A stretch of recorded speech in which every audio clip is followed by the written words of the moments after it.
You'll understand after watching it.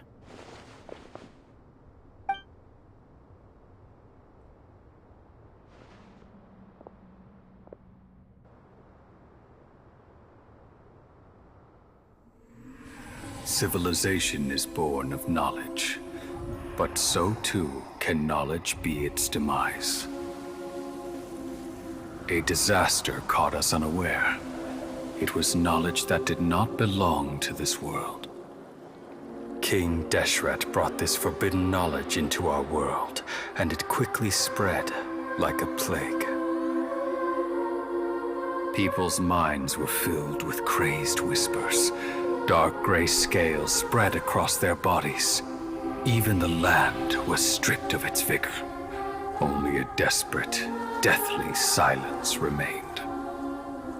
Were it not for greater Lord Rukkhadevata from the forests, the damage would have been irreversible.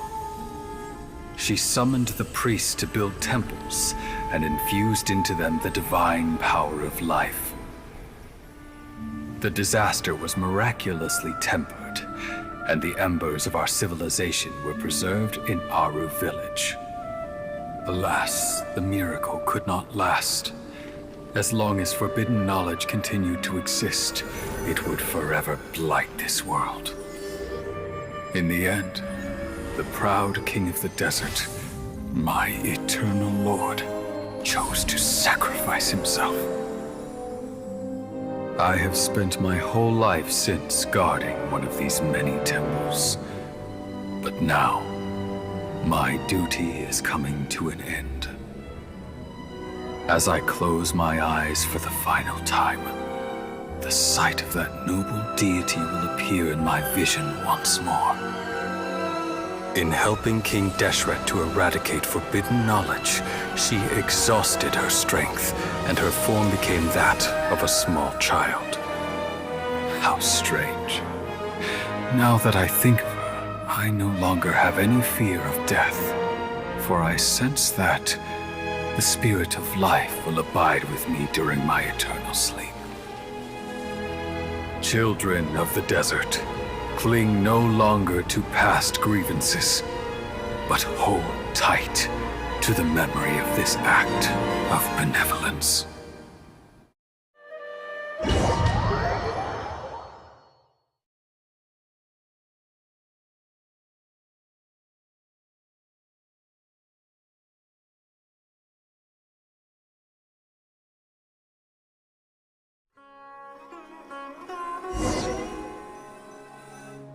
Nilu, are you sure about this?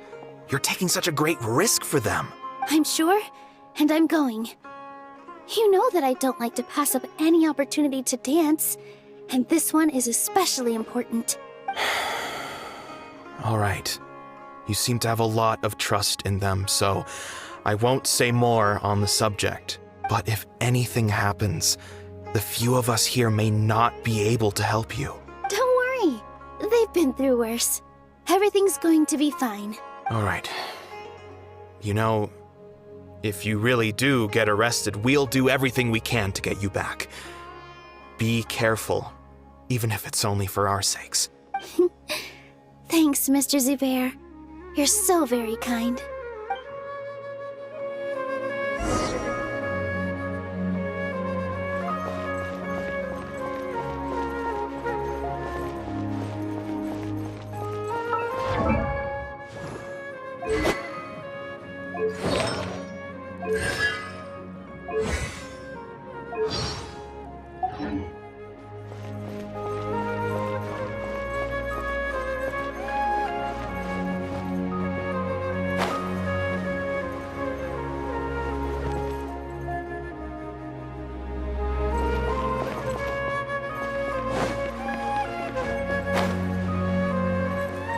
This isn't the way to the academia. Better stick to the plan.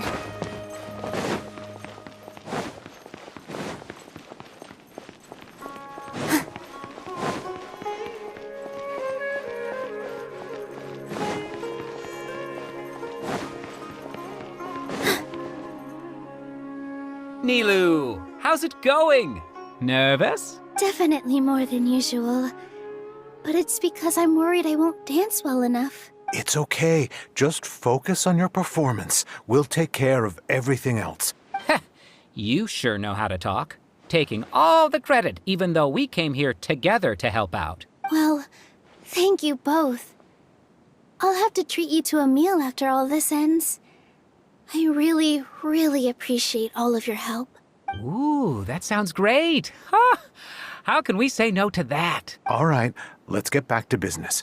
Nilu, we'll be here to keep people from going to the academia so they don't interrupt your performance. I was planning on telling them something like, the Academia's been conducting a weird experiment, and some of their test subjects escaped. It's really dangerous there, so stay away. Oh, you couldn't think of anything better?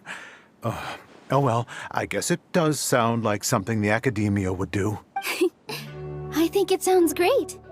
I'm counting on you guys. Don't worry, it'll be a piece of cake.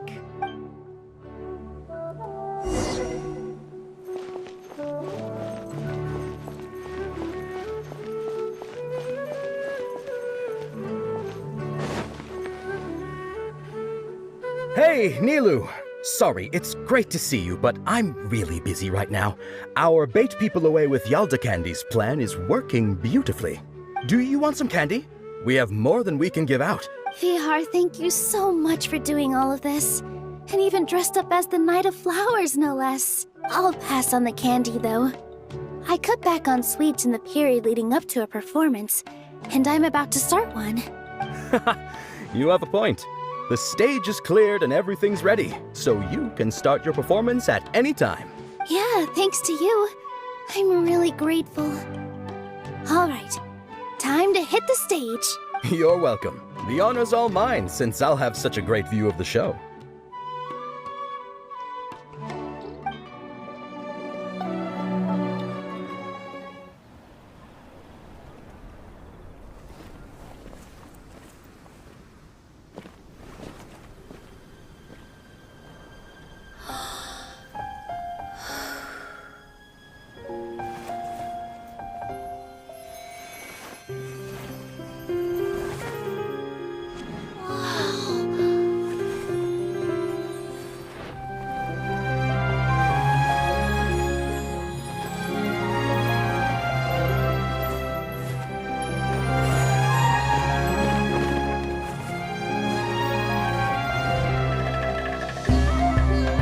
I've never seen a performance like this. This is incredible. Yeah, but I heard that public performances like these have been banned. I can't believe she's doing this here.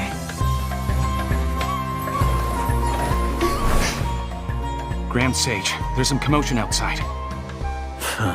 How uninteresting. Issue the new Prohibition Act from the Akasha to the guards. They'll know what to do.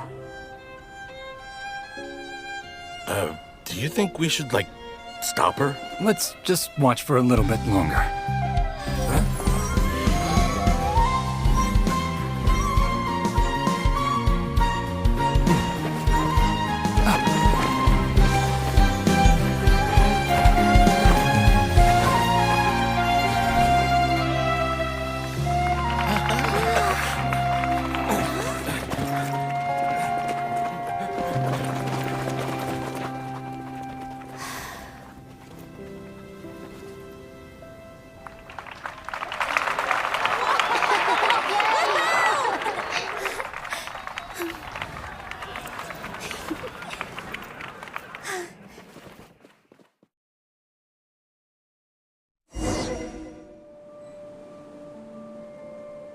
Here they come. Did you see that, Raman? They came out from the Academia in droves. After laying low in the city for so long, this is the moment we've been waiting for. My brothers have already sprung into action.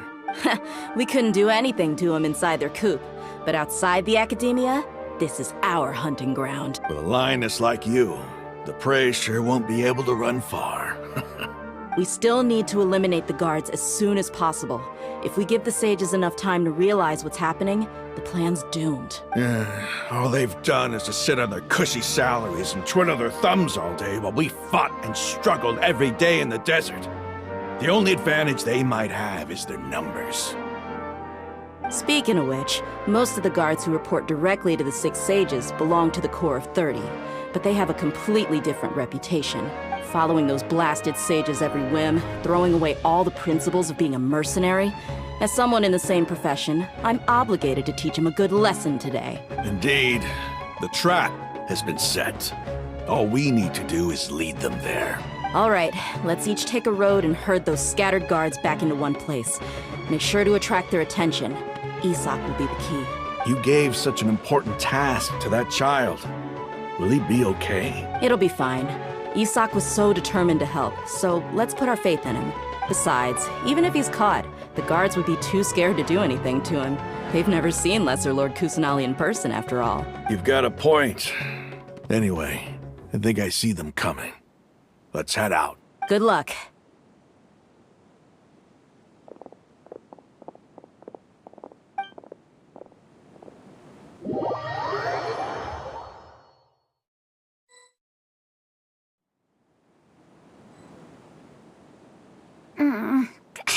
This outfit. Hey, do you remember what you need to do, Isak?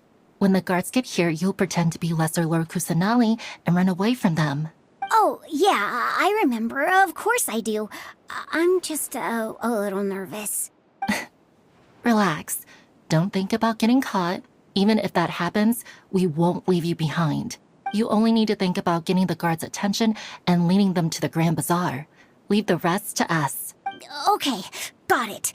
I'm here to pay back Lesser Lord Kusanali for helping Grandpa. I won't get cold feet. Hey, they're here. I can see the Academia guards. All right, it's time, Isak. Take a deep breath and go. You can do this.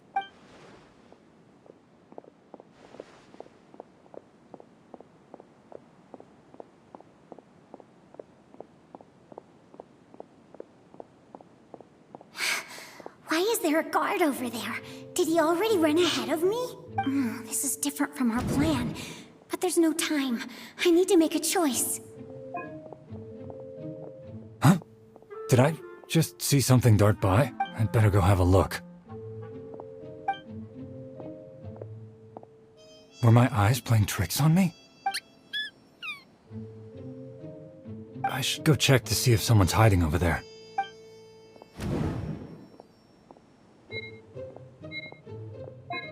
There seems to be nothing here. Just to be safe, I should look. Good thing they didn't find me. I was close. I'd better hurry and keep going.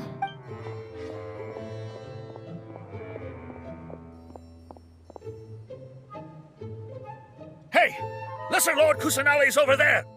Stop! What? Lesser Lord Kusanali? How did I not see anything just now? Oh no, they found me. Where should I go? The target suspected to be Lesser Lord Kusanali has escaped into the Grand Bazaar. Assemble and arrest her!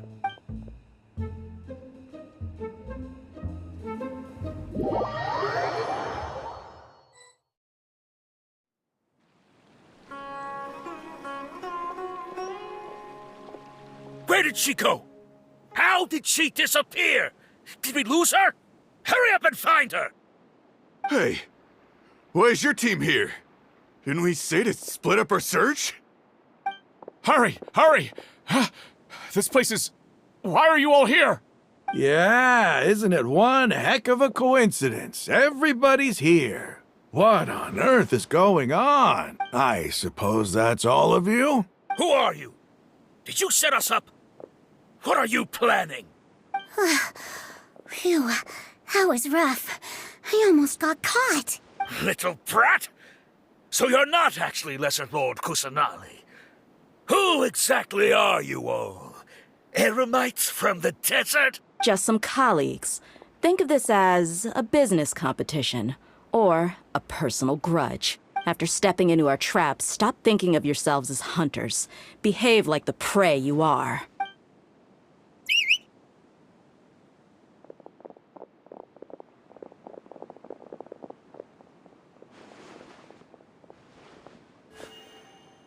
An ambush? How's that possible? This is Sumeru City, but mercenaries from the desert somehow ambushed us! You've spent all your time hiding away in the academia. This place has long since become our hunting ground. Brace yourselves!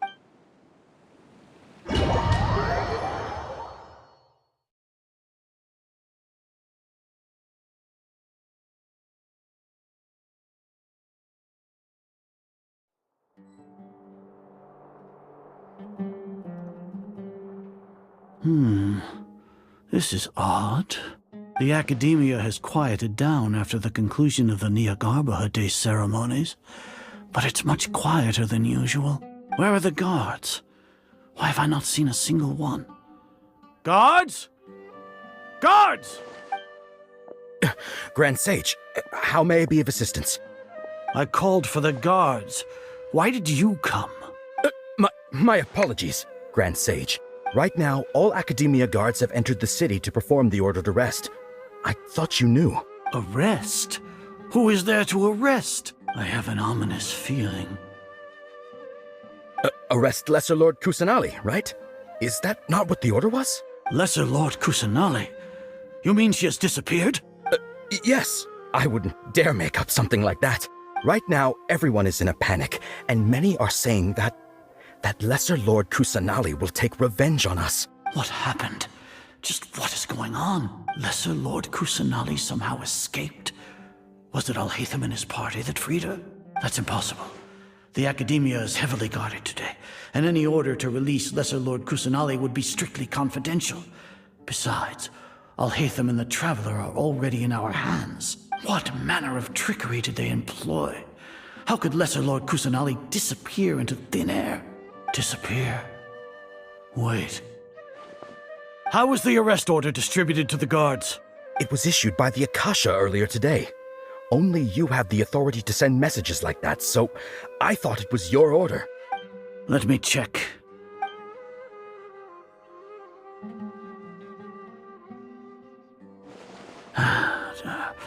Here. Lesser Lord Kusanali has escaped from the sanctuary of Surasthana. Go to the city and arrest the escapee immediately. The Akasha indeed contains this information, and it clearly appeared in my mind. How did they bypass my permissions to issue this kind of message? Was it the report about the Traveler that Alhaitham submitted? No. I specifically checked that knowledge capsule before entering it into the Akasha. Could that have been a red herring? Well, even if I figure it out now, it won't make any difference. The important thing now is to confirm Lesser Lord Kusanali's status. Have you been to the sanctuary of Surasthana to confirm that Lesser Lord Kusanali has indeed escaped? Confirm? No, I haven't. It may be a bit offensive to say this, but Grand Sage, what you're saying doesn't make any sense. How can the information in the Akasha be inaccurate? What the Akasha decrees is fact. That is common knowledge to all of us. If we have to confirm the information and knowledge from the Akasha ourselves, then how is that any different from us learning that information ourselves?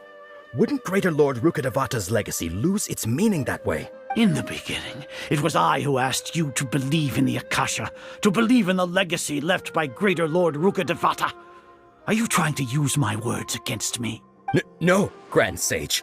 I'm merely confused because I believe in you. I never meant to refute you. Stay here and see if there are any suspicious people around. I'll go to the sanctuary of Surasthana on my own. Yes, Grand Sage.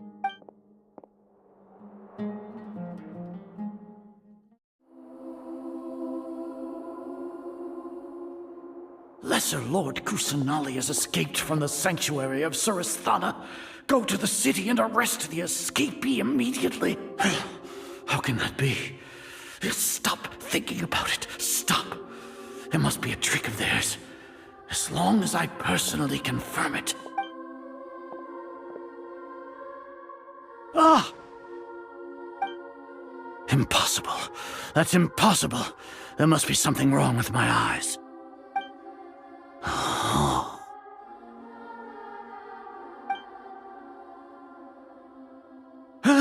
She really appeared again?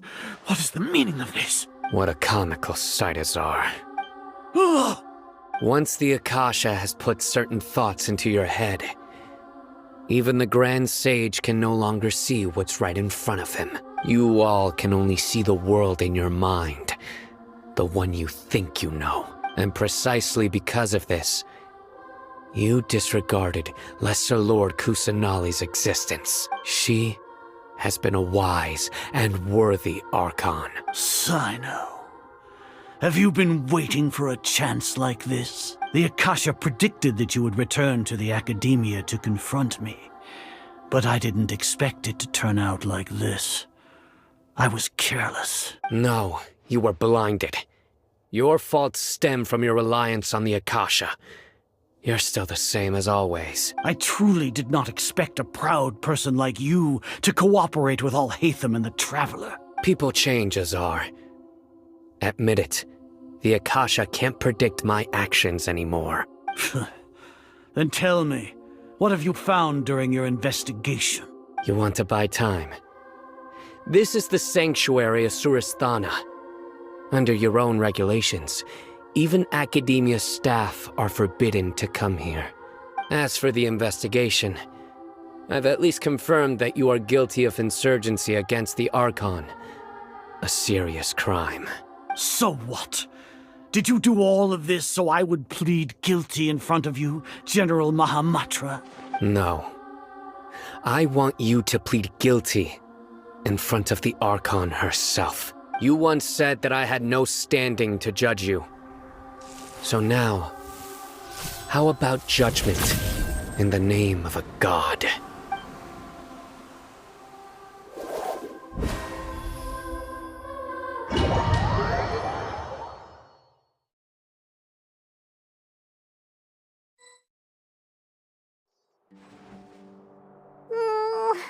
How long do we have to wait?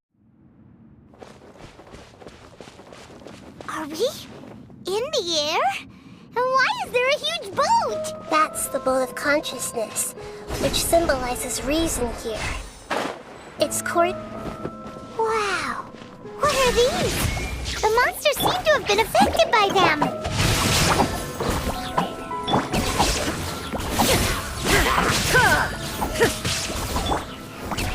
Motion to compel.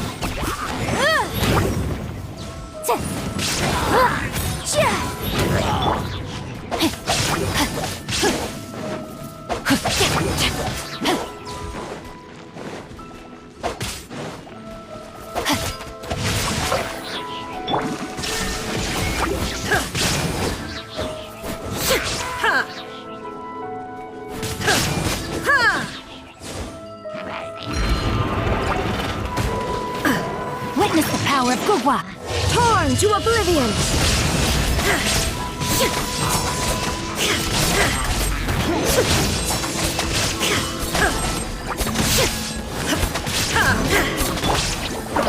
Go get him, Uruguay!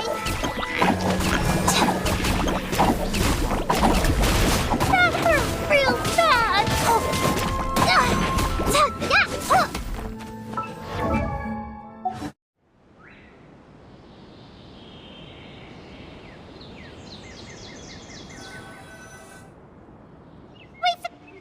Together! Okay. Wake him up.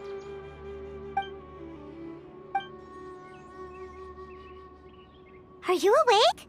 Kali says it's time for breakfast. Come on, get up! Good morning! How are you feeling today? Good to hear. It looks like we've recovered pretty well. Not even Tainari could stop us from going out now, right?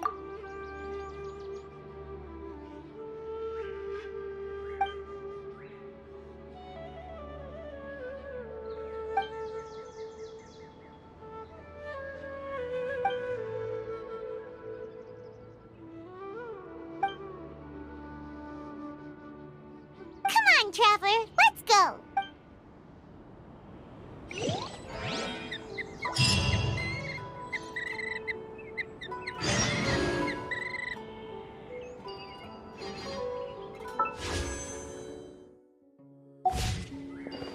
Surely that little girl must be leaving soon. Yesterday, a total of 5 dusk birds flew below. Good morning. Looks like you're awake. Yep. I prepared some breakfast today. Please have a taste. I hope you'll like it.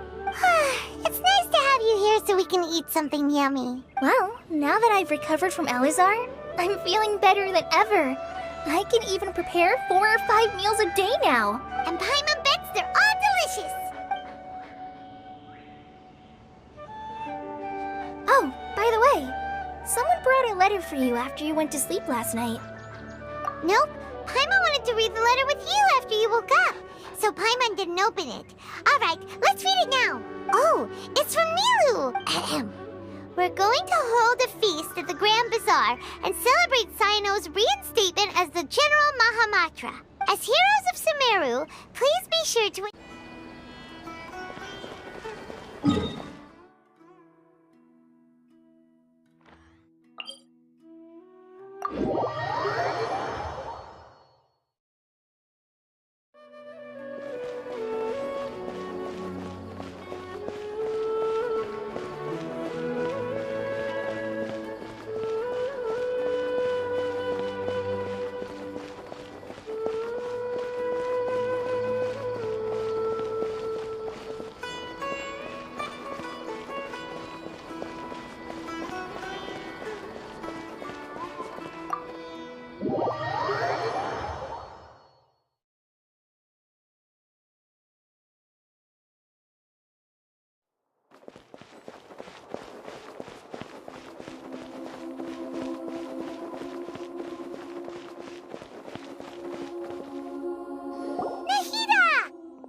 Hello, Traveler and Paimon. What a fantastic night. I'm still immersed in all the happiness and joy, like a candle floating on water. So are we, and that's why we're here to talk with you. Is there anything you want to know?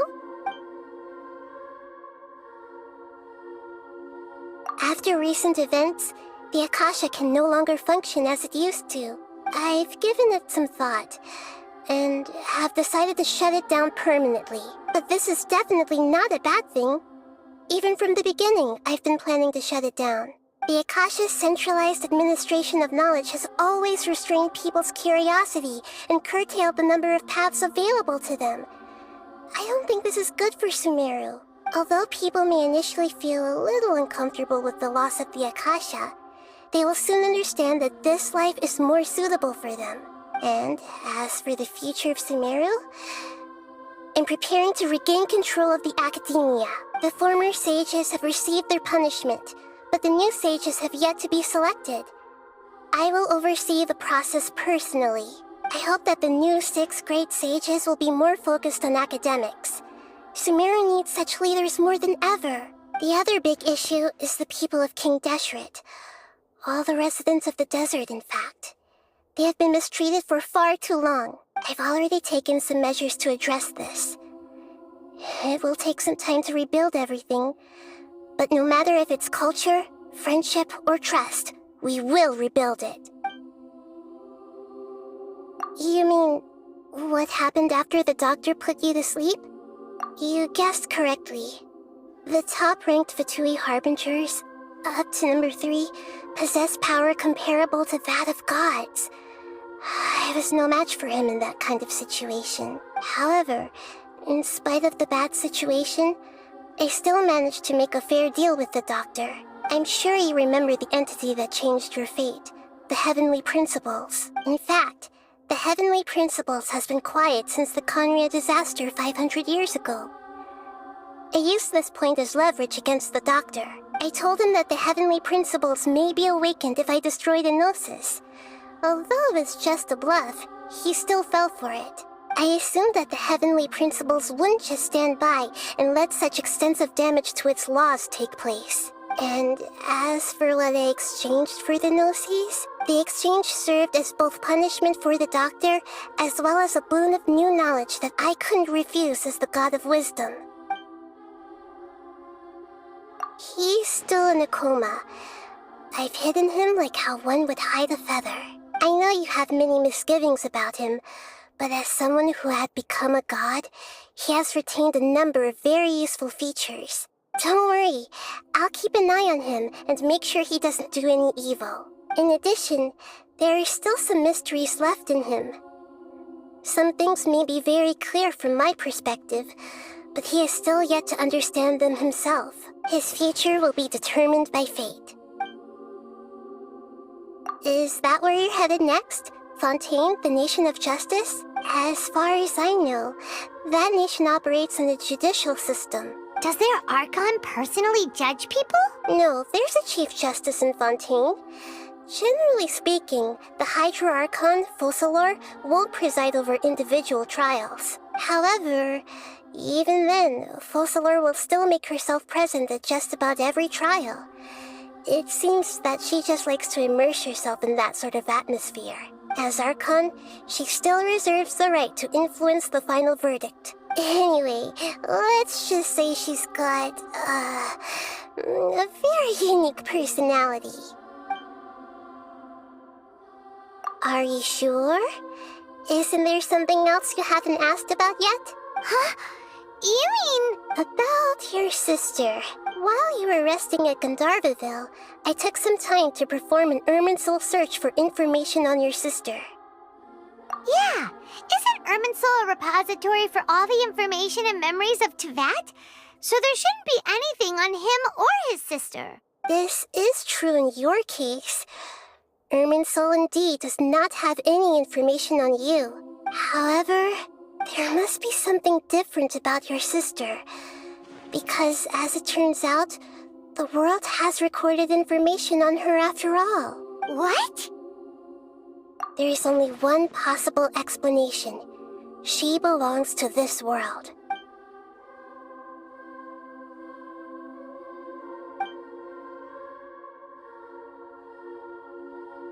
But nothing about this makes any sense! Wasn't this your first trip to Teyvat? According to the records I was able to access, your sibling suddenly appeared in Conria. After the Conria disaster, she began her journey through the 7 nations of Teyvat. But just as her journey was about to reach its conclusion, the Irminsul records on her suddenly become fuzzy. What do you mean, fuzzy? Did something happen to her? All I know for sure is that somebody, for reasons only they know, is deliberately obfuscating her fate. And whoever it is, if they can do that, who knows what else they're capable of. But even that wouldn't explain how she somehow comes from this world. Something else I noticed was that according to these records, the Fatui have not classified your sibling as one of the Descenders. What's a Descender? Paimon's never heard of it. Look, I'm sure you must be curious about the information I received from the Fatui in return for my gnosis, right? A very important part of the intel was about this world's Descenders. External beings, ones that don't belong to this world. Traveler, you are Teyvat's 4th Descender. Huh? So the Fatui count 3 other Descenders before the Traveler? And his sister isn't even one of them? That's right. My current hypothesis is that the first Descender was likely what we now call the Heavenly Principles. As for the other Descenders, I still need to verify their existence. It could take me some time.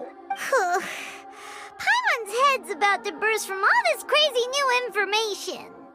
And yet, even knowing all this, I'm sure you must still have a lot of unanswered questions. I must say, I truly regret that I can't help you more as the God of Wisdom. There are many questions in my heart as well. I will need some time to go through each one of them. And soon, you'll also begin your journey anew and depart from Sumeru. I'm very interested in your future. It's a journey that can't be observed or recorded by this world. If fate is the ultimate knowledge, then your future will be the ultimate fate. Paimon's sure glad we got to meet you, Nahida. The pleasure is all mine. I can't thank you enough. Alright, that's enough talk for today. If you ever miss me, just close your eyes, and maybe I'll appear in your dreams.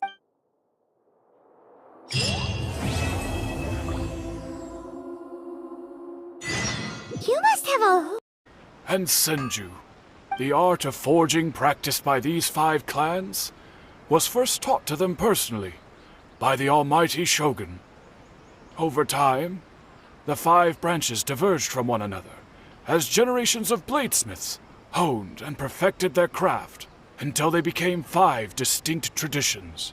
Most of the great swordsmith clans of old have since fallen into decline, and for a long time, only the Amenoma branch kept its art alive. But fortunately, Kaedehara Kazuha recently returned to Inazuma and took up the mantle of the Ishin art. Now, 2 clans remain of the original Gokuden 5. If my memory serves me right, you yourself were present when he forged the Ishin blade. Oh yeah, we were! Paimon remembers that now. We learned a bit about the decline of the Raiden Gokuden then too. It seems like such a shame. That, my friends, is a tragic tale indeed. In fact, this was not made known to me for most of my life. All these years, I knew of those great clans' demise, but never the cause. Only recently, when the question was on my mind, did I ask Kaedehara Kazuha about this. He told me that, as we are both heirs to a branch of the Raiden Gokuden, it was right that I should know the truth. There is no harm in telling you, but I must warn you. It is a dark and sorrowful tale. The Raiden Gokuden were the targets of a murderous rampage by a vengeful bladesmith. Vengeful? Why? 400 years ago, so I'm told, there was a catastrophic malfunction in Tatarasuna's furnace. One brave swordsmith heard the commotion and chose not to flee, but he rushed to the scene, hoping to prevent a disaster. Tatarasuna was home to a state-of-the-art forging and smelting operation in that day, and overseeing it was the armory officer. His surname was Niwa, though he had family ties to the Kaedehara clan. Knowing that they had just one chance to save countless lives, Mr. Niwa and the swordsmith leaped together into the furnace. The furnace quickly stabilized, but neither of them made it out. The smith's death, though heroic, dealt a devastating blow to his family's fortunes. His orphaned son was left to fend for himself, and grew up deeply resentful at the world. In his heart, the whole of Inazuma was culpable in his tragedy. He hated the almighty shogun for her apparent indifference towards his father's death, and he hated everyone who had done nothing to try and save him. Powerless and destitute, the only legacy he had to pass on to his children was his hatred. Generation after generation bore this grudge, living in utter misery. Alas, if only the story could have ended there. But 100 years ago, the then head of this family reached the end of his wits. He could bear their fate no longer, and yet he could do nothing to change it. Finally, he made a drastic decision to take revenge on the Raiden Gokuden. In doing so, he sought to vent his pent-up anger and shake the very foundations of Inazuma's forging industry. In his fury, he murdered indiscriminately, killing even bladesmiths from the Hyakume clan which he belonged to. His goal was absolute, the devastation of all of the Raiden Gokuden. But when he came to the Kaedehara and Kamisato clans, his killing spree came to an abrupt end. He failed to catch them unawares. They fought back fiercely, and they did not spare his life. That is why the Kaedehara clan and their Ishin art survived that day. I suppose they were the lucky ones, under the dire circumstances.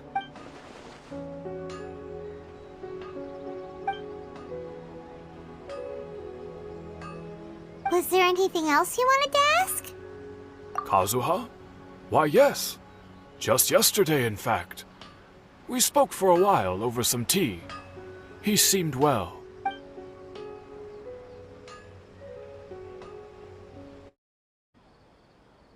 This should be the final destination. Huh? Really? Yeah, these are just ordinary city streets. I have powers related to dreams. so it's usually easy for me to tell who's dreaming and who's created by dreams. I guess only those who have thoroughly accepted this dream will be able to come here. There are so many people here. How can we find the host? Don't worry, I have a way.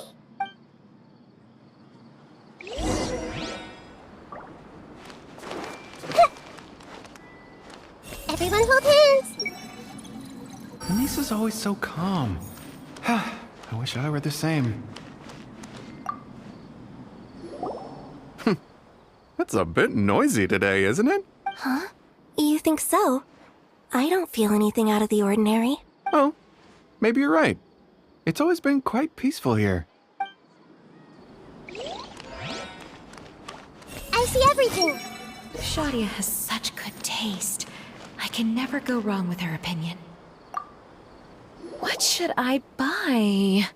Hey, tell me what you think, Shadia.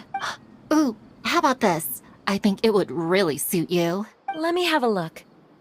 Oh, it looks great! Shadia has such good taste. I can never go wrong with her opinion. No, it doesn't seem to be her.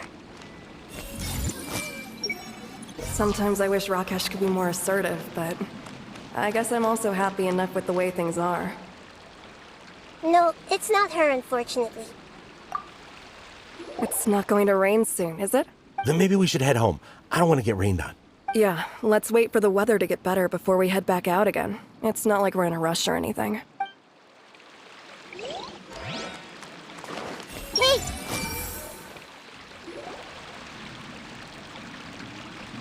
You know, I've heard that plants grow better if you play music for them. And on that note, it's been a while since I last heard you play. Sorry, I've been a little busy these last couple days.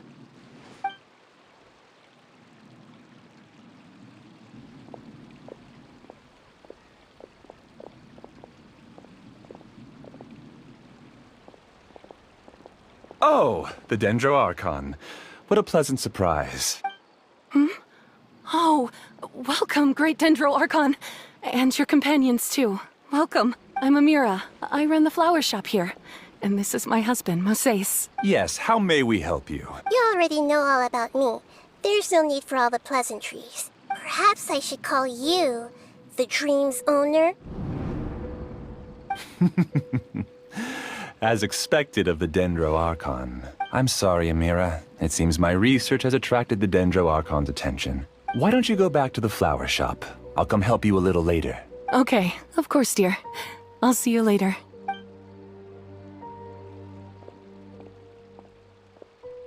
It appears that I was too naive to think I could deceive the Dendro Archon in person like this. To avoid looking like too much of a fool, allow me to ask the first question.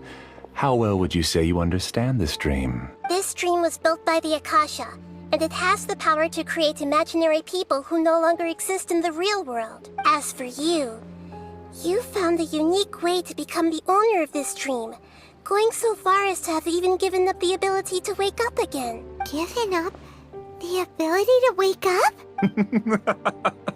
Impressive! You truly are the embodiment of wisdom. Please, tell me how you were able to arrive at such a conclusion. In return, I'll answer the question you're most curious about. It's simple. Apart from you, this space only consists of real people who are dreaming and imaginary people who are created here. Although you are here and appear no different from the others, I can't sense your dream. How can I wake up a person who's already awake? Fascinating. Since you're the fully awake owner of this dream, it can never collapse from you waking up. Theoretically, this should also give you absolute control over this place. I have to admit, it really doesn't get much better than that. But even knowing all of that, one question remains. How did you do it? Isn't the answer right in front of you, great Dendro Archon? It's because I've dedicated my entire reality to this dream. I uploaded my entire consciousness into the Akasha when it was still running. Actually, this all started because of an accident. My original goal was not about the Akasha or a collective dream. No. You were motivated above all to create a hyper-realistic person. The desire to reconnect with a real loved one is the one shared sentiment between all our dreamers. That's right. However, human models are too complicated. Only the Akasha has a jnana energy supply powerful enough for me to generate and sustain my models. The Akasha is truly magnificent. If I siphoned a minuscule amount of its energy, nobody would even notice. And even this minuscule amount of energy was already more than enough for my purposes. Even using just crude methods, I was still able to train a fairly realistic person. I named my first work Amira. Huh? You mean the girl we just saw? She and I entered the academia on the same day. Starting with admission procedures, we bumped into each other 6 times on just that first day. And because of that one day, we eventually went on to fall in love. We studied, conducted research, and made breakthroughs together. Our rhythm was always in step. I felt like we were 2 separate bodies that shared the same heart. However, Elazar later took her from me. Yes, I need more training samples to perfect Amira's personality. I found their details in the Akasha's database. Using the pretext of testing for mental health disorders, I implanted signaling devices in their bodies. This way I could connect them to a network, and Amira could feel their yearning. Little by little, they helped her to grow and develop a warm, human personality. To improve my efficiency and allow myself to focus on nothing but my research, I uploaded my consciousness as well, and became a part of the network. So, technically speaking, it's not that you won't wake up, it's that you can't wake up. Yes, because the Akasha was suddenly turned off, I lost all of my jnana energy. I became imprisoned in the very network I had constructed. At first, I panicked. But, after coming to grips with the situation, I realized that I could restart this world as long as I could find a replacement source of jnana energy. That means everyone in the network is providing you with jnana energy! That's all there really is to it. I don't think I'm doing anything wrong. I'm just saving them as well as myself. I provide a beautiful dream, and in return, I harvest their jnana energy as fuel for the dream. They can wake up anytime they wish. People need to sleep anyway, so why not have some beautiful dreams while they rest? I agree. This is the home we spent a great deal of effort on to build for ourselves. Yeah, she's right. We're staying here of our own free will. I don't understand this at all, but I just want to spend some more time with my family. I don't want them to be sad. Thank you, dear. Great Dendro Archon, I hope you can understand. You don't need to gather around here. It's all right. The Great Dendro Archon is nothing if not kind and considerate towards her people. She won't interfere with what we're doing here. Uh-oh, now he's playing dirty! It seems like I won't need you to answer my last question. You're willing to tell me all your secrets because you have nothing to fear. If you use real people as your weapon and turn them against their Archon, then there's nothing the Archon can do. They just want to be with the people they cherish. I don't think there's anything wrong with me providing them with that opportunity. They don't wish to eternally part with their spouses and friends. What's so wrong about that? If you understood humans a little better, or had also experienced firsthand the absolute devastation of loss, then perhaps you wouldn't be so cold towards us.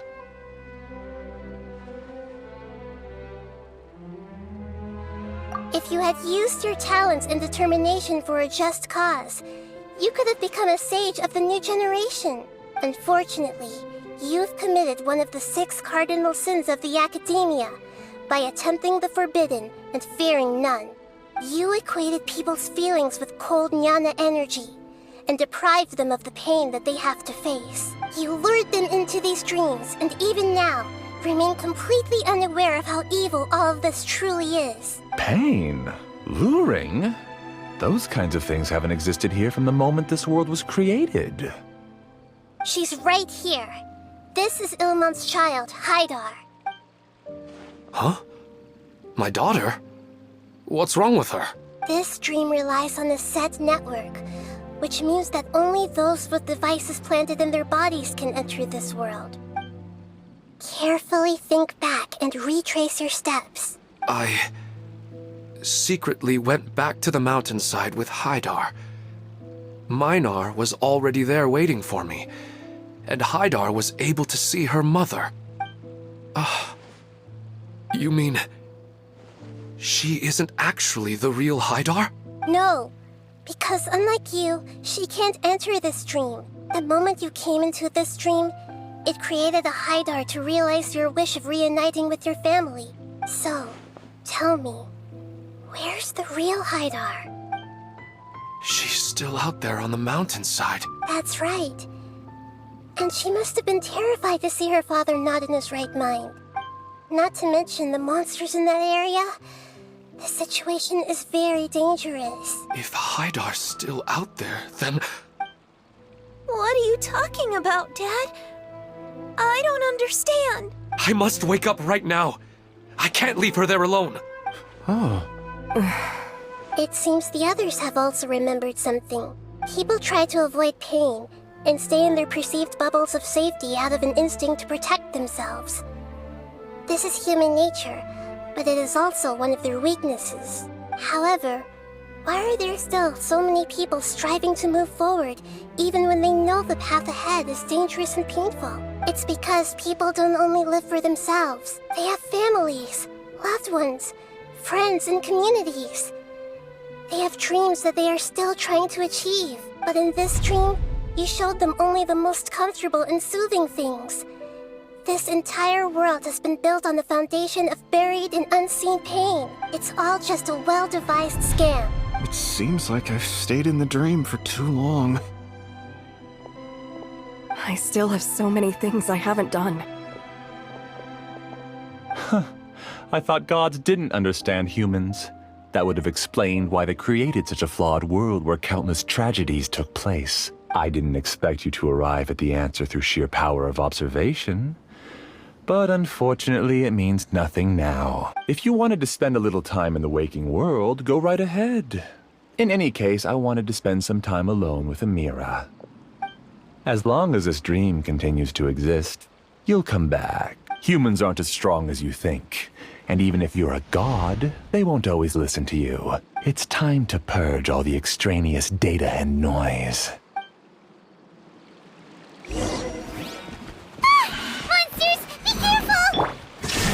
All of you, please get out of here and find somewhere safe. I am the master of this dream. I can create endless waves of monsters with the snap of a finger. Don't worry, they'll wake up before they get hurt. Amira doesn't like to see others in pain. If you know what's good for you, leave now! Let my guard down. You play! Witness the power of Go. Hey! Share my knowledge!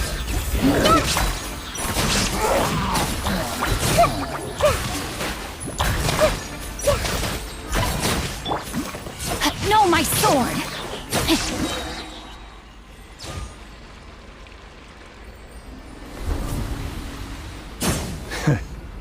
You haven't won just yet. This dream is mine! If I go into hiding here, not even an Archon can ever find me. And as long as people yearn for happiness, they will return here and rebuild this paradise! Hey, stop!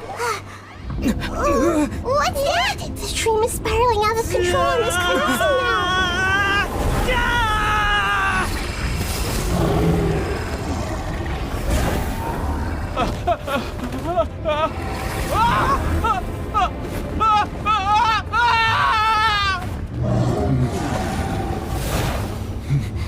Oh no. Amira! Amira! Amira!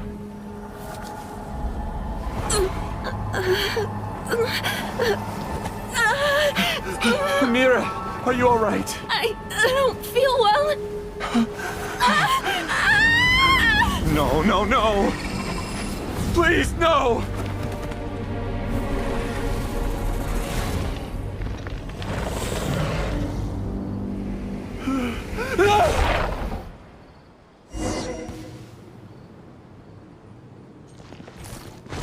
Rex, get away from there! Ruin my flowers!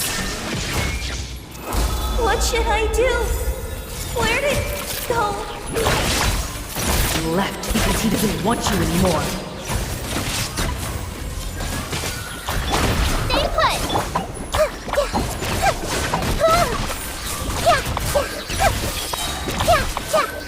Who am I? I'm not Amira. Glad that's over. But what happened just now? He's not very proficient in using the Akasha's technology, and he spent a lot of Jnana energy creating monsters. Now the system is out of control. All the people he created also turned into monsters, including Amira. It's terrible, even for a dream. Even Paimon's freaked out.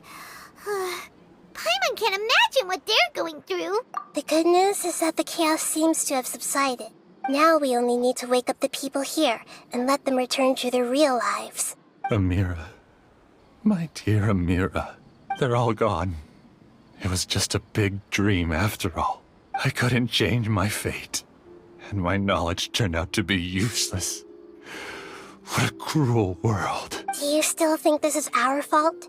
I don't care about that anymore. The Jnana energy used to sustain this dream has all been transformed into monsters. This dream will soon collapse and my consciousness along with it. Let me disappear with Amira. I'd rather turn into dust than to ever wake up again. It seems that everything that's happened is too much for him. He's lost all hope. I think seeing Amira turn into a monster was punishment enough for him. After comprehending the hollowness of the unreal, it's time to revisit the meaning of existence. Existence? I'm different from the others. I've long given up everything outside of my consciousness. Using my knowledge of the Akasha, I have a way to extract your consciousness from here and put it inside a knowledge capsule. The Academia has probably kept your body, so you should be able to wake up soon. No need. Just let me disappear. Reality means nothing to me now. This isn't compassion. I won't let you escape your punishment by simply disappearing. As for your life after that, it'll be up to you how you want to exist. Alright, Traveler and Paimon, we should go back. We can finally wrap up this whole thing.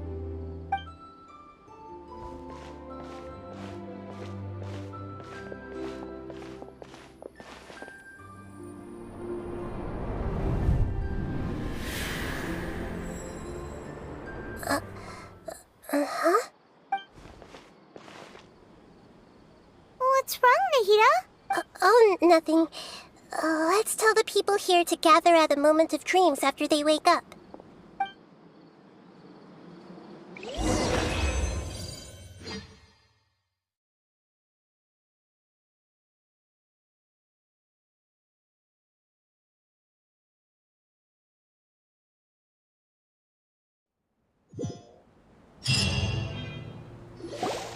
Oh, great! You're awake! Everybody has started to wake up, and we've heard similar reports from around the city as well. From the looks of it, you were able to successfully resolve the issue. Yes, though it took us a good deal of effort. There will be many people gathering here shortly, so please do your best to maintain order. I need to go to the Academia with them now, but we'll be back soon. Sumeru was Apep's territory. In those days, the lush rainforest covered the entire nation. Oh, so there was no desert back then? Not at first. That came when a giant spike fell from the sky, turning a huge section of the rainforest into sand. In an attempt to adapt to its new environment, Apep changed color from the emerald green of the forest to the yellow of the sand. No wonder those two elemental life forms are always talking about the importance of adapting. Apep has always seen itself as the master of Sumeru, and has refused to recognize the new order that was established. Even now, it probably still holds great hostility toward the gods. However, powerless against the power in the sky, and then the forbidden knowledge many millennia later, it's been unable to stir up any trouble. Conflicts between the two sides are destined to continue until a balance can be found. As far as I know, Apep had been slumbering in the desert, and King Deshret had taken a great interest in it. Maybe this is why Apep was contaminated. I'm not sure what may have led it to become involved, but rescuing it is definitely our top priority right now. The crystal that I have in my possession is probably the key that links the two matters together. The rest of the family did not approve of its opinion at the time, so it left. Preserving the apocalypse? Do you mean that there's still some that hasn't been... Maybe it's because such a long amount of time has passed. Although the power of the oozing filth is more stable than that of the apocalypse, it is still a form of dangerous power. It might have lost its mind after being soaked in it for such a long time. Oh no! But we still have tons of questions we need to ask! I should be able to purge it with my elemental power. But this is our only chance. Traveler! It's okay. I trust your judgment. I was being a little hasty myself. Let's see if we can think of another way. Oh, yeah! You said that the elemental power in the crystal was identical to theirs! You want to use its power, but... The Lord of Dendro seems hesitant. I too would advise caution. It's risky to use its power without fully understanding its intended use. Don't understand! This no good, that no good. Save lives, importance. Yes, I understand, but this is our only chance to return home. We cannot afford to be careless. It's okay, there's no need to argue. I'll think of something to do about the elemental power that will be used. How about this? Traveler, you could try using it. I understand that you have an amazing resistance to forbidden knowledge. Don't overdo it, Traveler. Paimon will be worried.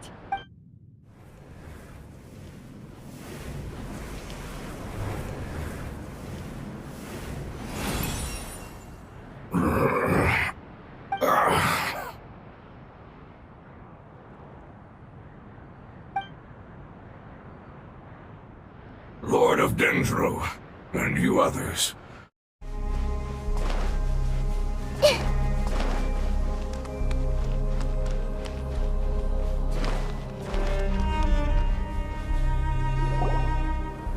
We won't be able to see anything if we keep going that way.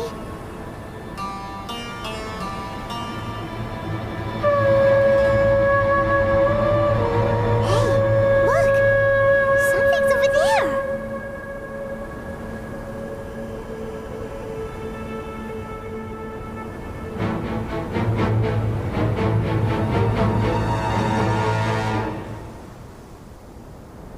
We found it. Apep, the Dendro Dragon. Paimon knew it would be big, but not that big! Puny god, puny human. Leave my domain. Frail life forms like you cannot survive in the endless sands of the desert. Apep, we're here to save you. I do not need saving, especially not by you, Brewer. You are no different from Amun. Both of you have only existed for a fraction of what you know as time. Yet you call yourselves lords of this land by leaning on the heavens' glow. You're better off paying attention to your path ahead, as you will fall where you've fallen before. I know that you hate both gods and humans, but you've grown too weak now. Can't you let go of your hatred, even for only a moment? Let go? For only a moment, foolish Brewer. You will find no gratefulness from me, even if you heal me. You will only be reviving the dragon that will destroy Sumeru and the 7 nations. No, you're ill, that's all. That I am. Time will bring death to all. It's unavoidable. Although I am gravely ill, my mind remains clear. I am different from the ancient dragons that came to terms with you. There's no need for this. There's no point in fighting. What we need is the truth. The truth. The shackles that the God of Wisdom cannot escape from. I have paid dearly for the truth, and you shall do the same soon enough. Hey! Don't leave! Careful! Something's coming! Ah! What is that?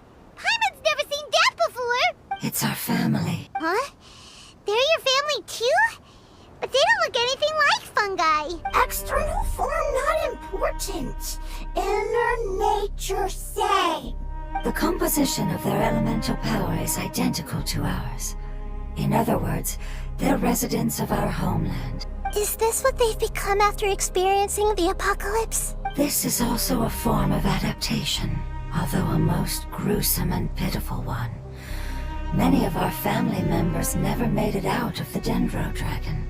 They've gradually taken this form in order to survive the apocalypse. Is there any way to avoid fighting them? Hey! Can you guys talk? We're here to rescue you!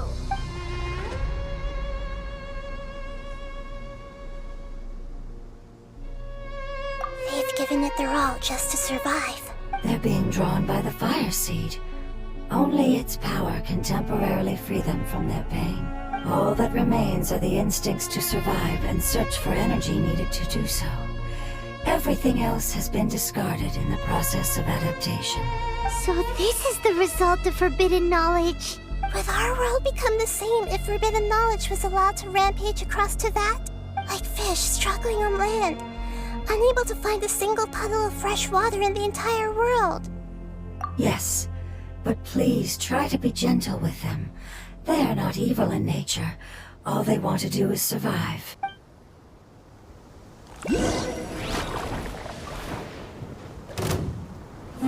I see everything! Hey! I'm seeing stars! Shine down! Everyone hold hands!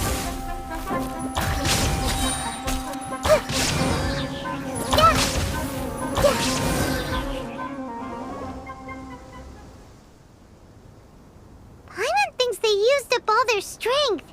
They don't seem aggressive anymore. They want to go home. Yes, it was never their intention to leave the Dendro Dragon. Is there a way to make them revert to their elemental form? Years of torment is what turned them into their current state. Their external form has become their shackles. It seems only the Fire Seed or Epep's Heart of Oasis can save them. But it'll be risky if we use the Fire Seed again. Correct. We cannot use the fire seed again. Everyone goes home. Not just us. This is becoming quite the dilemma. Let me think for a second. It's fine. Let's use the power of the Fire Seed. I can't bear leaving them in the desert like this. Don't worry, the decision is on me. I'll take responsibility for whatever happens.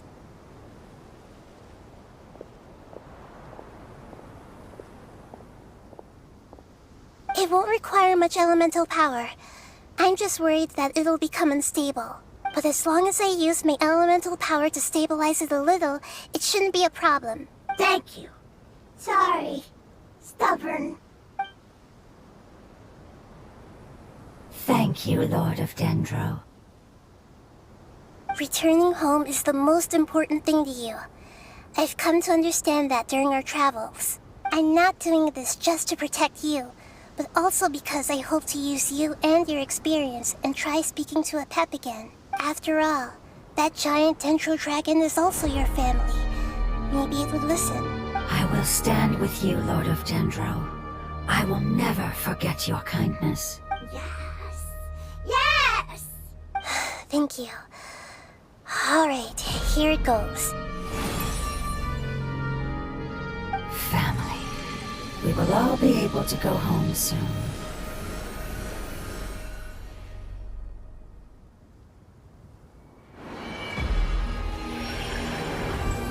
Whoa! It's shining now. Endless amounts of knowledge and emotions are moving inside of me. They're all very excited. To imagine such growth could be achieved in such a short period of time. It's because you're carrying everyone's hopes and dreams. Yes, finally, we can go home. This is the last part. Let's go.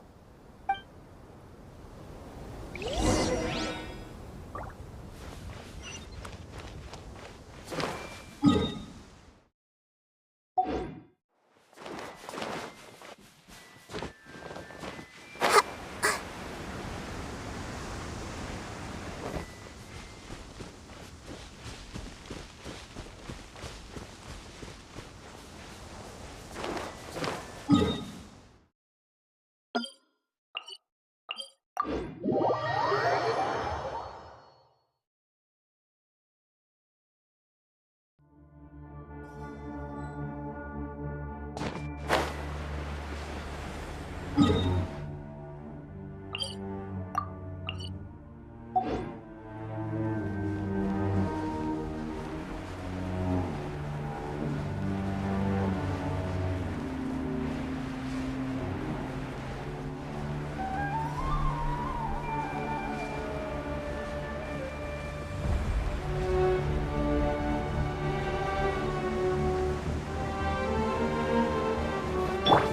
be scared!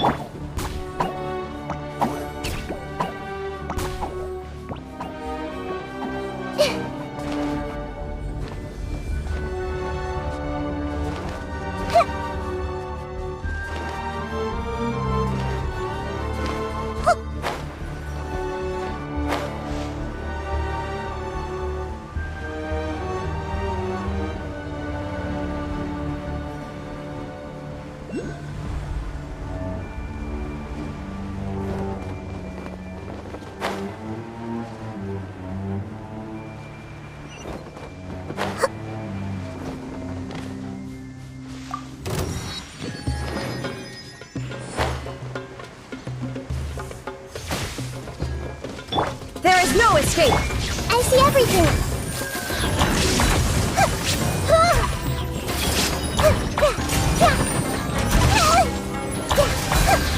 I'm seeing stars. Everyone hold hands!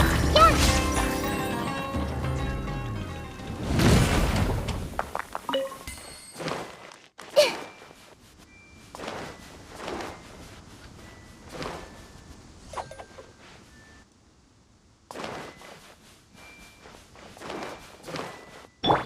Stay put!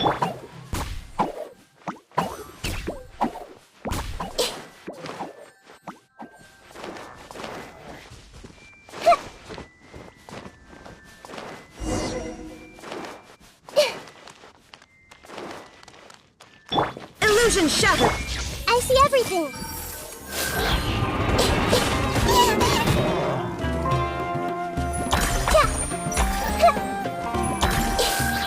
Everyone hold hands!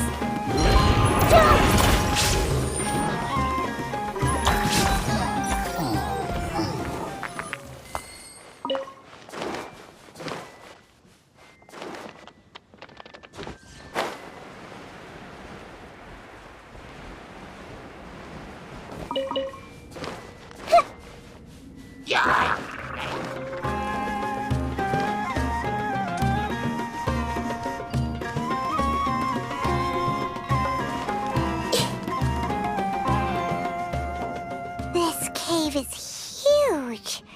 Could this be where the Dendro Dragon lives? Yeah. Who knows what's inside that cave? Our goal is not only to find the dragon, but to also enter the world inside of it. That will be impossible if we can't get it to cooperate with us. But how are we gonna do that? It doesn't seem to want to help at all. I'll see what I can do.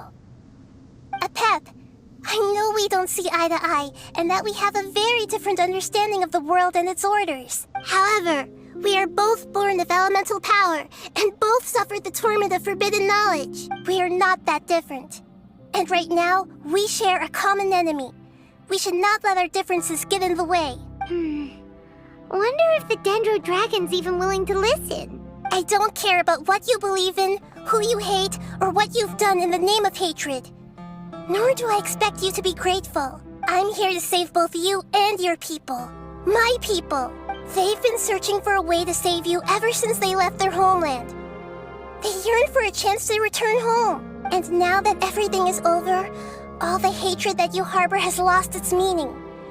Rather than continuing to fight, you should consider the life you've produced. No response.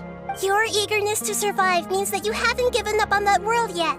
If you claim to know so much more than I, then why don't you truly think about why you want to survive? And why you're so vengeful?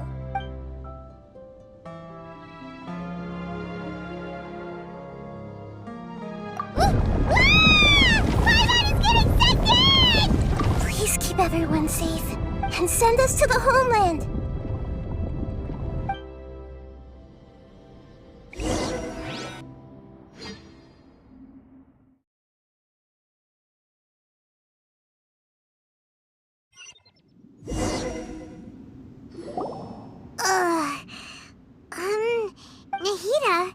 where are we? Huh? And what about the Traveler? Where'd he go? I was only able to ensure that we made it here safely. It's possible we arrived at different locations. Well, then let's go have a look up ahead. Paimon's feeling really worried. Yep, let's go. I wouldn't worry too much. The Traveler's no pushover. Paimon knows that. It's just that Paimon isn't used to not having the Traveler around. Let's hurry. He might be just up ahead.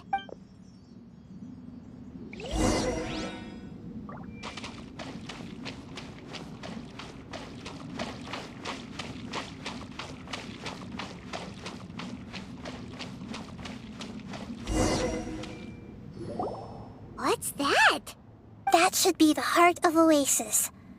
All we need to do is light it with the fire seed, and it'll restore a pep with elemental power. The damage it suffered internally will also slowly begin to heal. Then let's hurry and light it! We still need to find the Traveler! Alright, hang on.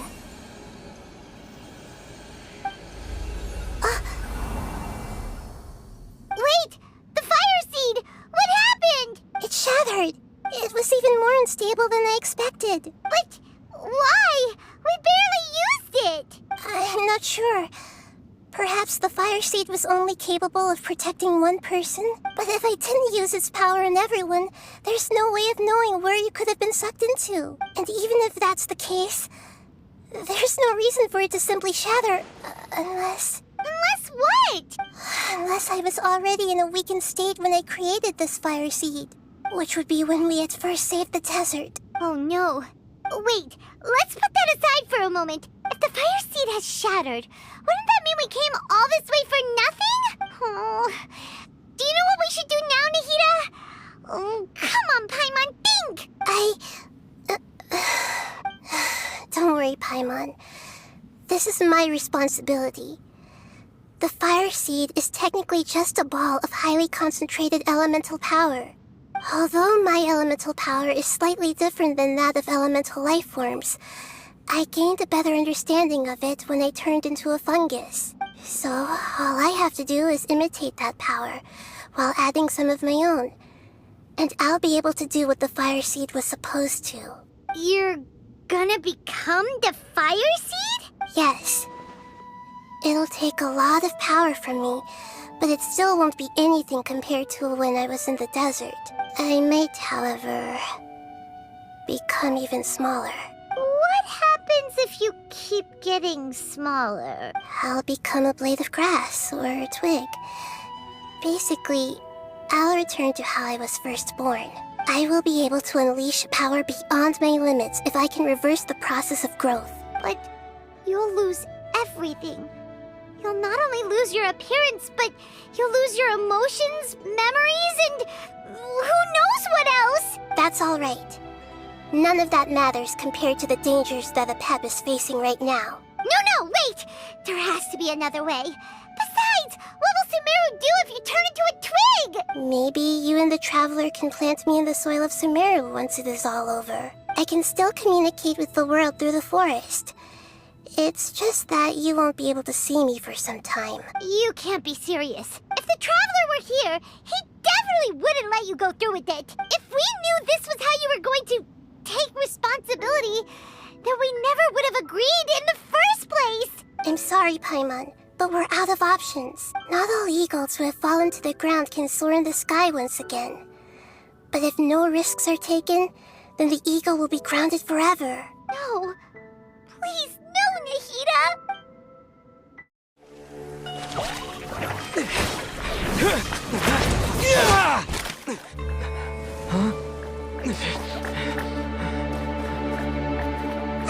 The fire seed shattered, and she's...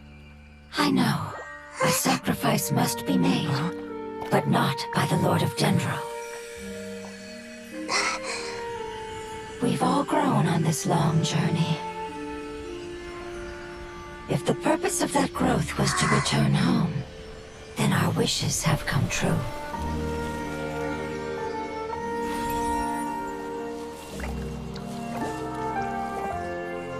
Would you lend us your power?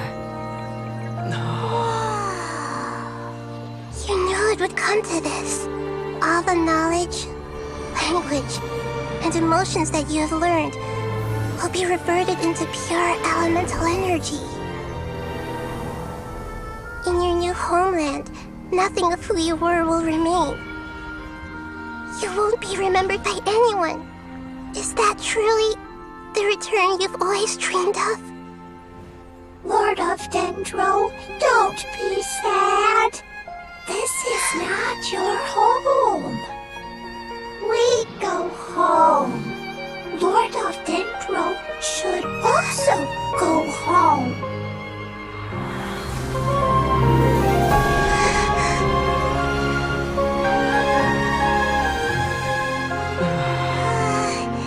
Hear us, please. Feel our heartfelt desires. Awaken!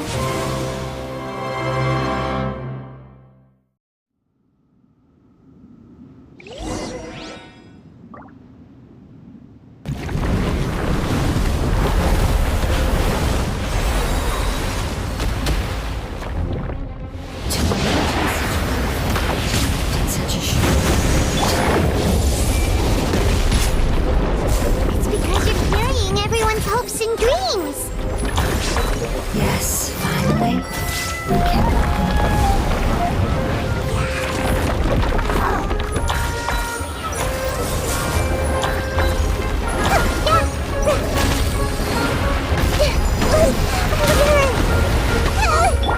Don't be scared.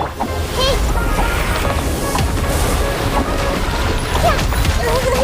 Scars. I see everything.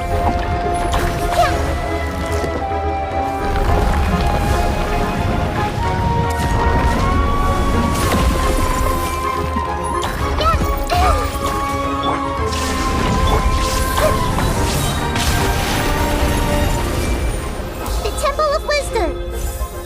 Rain Cutter, rain outlines your... Shine down! Now you shall perish!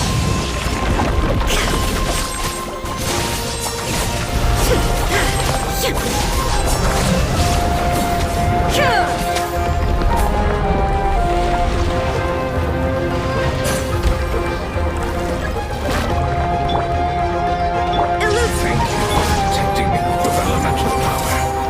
Goodbye. We may never meet again.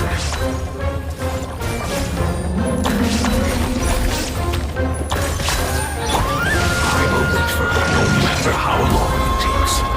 This is the agreement we made.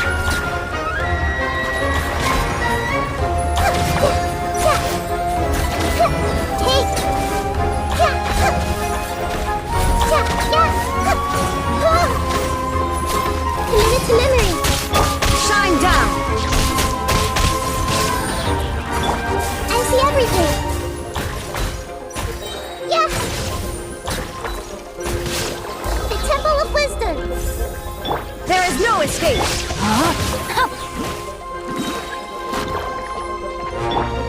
Everyone hold hands.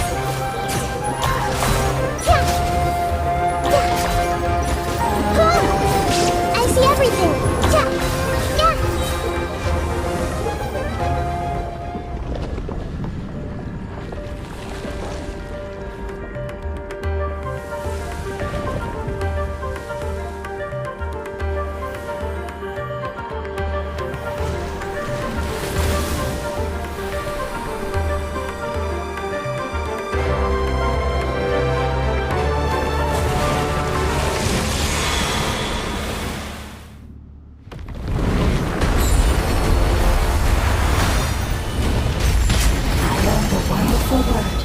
It's more which means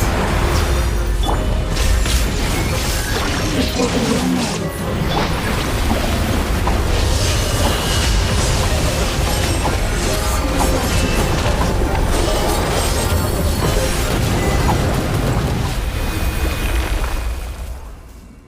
Hey! Can you hear Paimon? Say something! You fungi said that your form didn't matter, right? Then let us know that you're alright! Their knowledge, memories, and emotions have been reverted to elemental power and released. They are no longer able to respond to you. The guardians that have accompanied me for countless eras have also transformed into my elemental power. Just as they did. They will be born once again now that they're one. There's nothing to be sad about. But that's different! They won't ever be the same. Paimon, we will never understand it, and it will never understand us. That's how it's destined to be. But as long as you can be healthy again, then nothing else matters to me, Apep.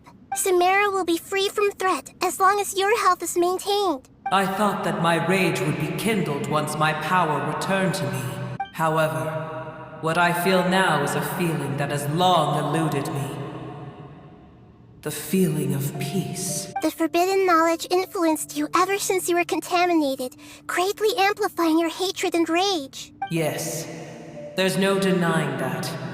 Although my hatred for that usurper from beyond the heavens still stirs deep within me, destroying you and your people serves me no purpose. Be that as it may, my position still stands, and I will have nothing to do with you. When you inevitably perish due to your ever-expanding curiosity, I will still sneer and mock you in my heart. Yeesh! Who can put up with you? I respect your decision, and with time, I will prove to you that we will not repeat our mistakes. Before you begin resting, there is one last thing I would like to know. How did you become affected by forbidden knowledge? It's a long story. We all once believed in the distant past that only forbidden knowledge could give us enough power to defeat the heavenly principles. The Dragon King acquired the power of darkness from outside of this world and led us in a fight against the order established by the outsiders. Dragon King? An unimaginable war took place into that, causing destruction on an unprecedented scale. The world itself was on the verge of collapse. In war, the victor would inherit the right to shape the world, while the losers must turn into ash. But I didn't give up on searching for a way to turn the tides, even after the death of the Dragon King. As I attempted to collect more forbidden knowledge from the corners of the world, as it was on the verge of collapse, I was stopped by the giant spike that fell from the sky. Sand dunes arose where there was only forest. And it was as if even Sumeru itself was trying to tell me that the era of the dragons was over. But you still didn't give up, did you? Because of Amun Al-Ahmar. Yes. Al-Ahmar eventually obtained this power with the help of Nabu Malikata. His ambitions continued to grow, and he planned to establish a powerful kingdom in my domain. Although I didn't think much of him, I allowed his actions under one condition. The condition was that after his death, all the knowledge he came to accumulate would belong to me. At that time, I still harbored deep regrets. By the time the Dragon King finally returned, the world had irrevocably changed. Some of the dragons have grown close to your kind, and have forgotten all about our hatred from when the world was taken from us. And some died, leaving behind nothing but their bones, while others chose to flee after experiencing pain and agony. But for me, the scales and will of the Dragon King still shine bright in my heart. Even to this day, I will follow it until the end of my time. You really are insane. When Al-Ahmar's proud kingdom collapsed, I swallowed him whole as I agreed and absorbed his elemental power. However, what I gained was no benefit. No. I gained the apocalypse. I used up all my strength just trying to keep the pain under control. I had no energy to analyze the knowledge he had accumulated. But even then, I still believed that his insanity was far greater than that of my own. So that's how the apocalypse started. I admit that I fell for his trap. Tiny Brewer, and the rest of you, continue forward. I shall keep a watchful eye. How far will a life so dear and precious to the heavenly principles be able to go? I wonder.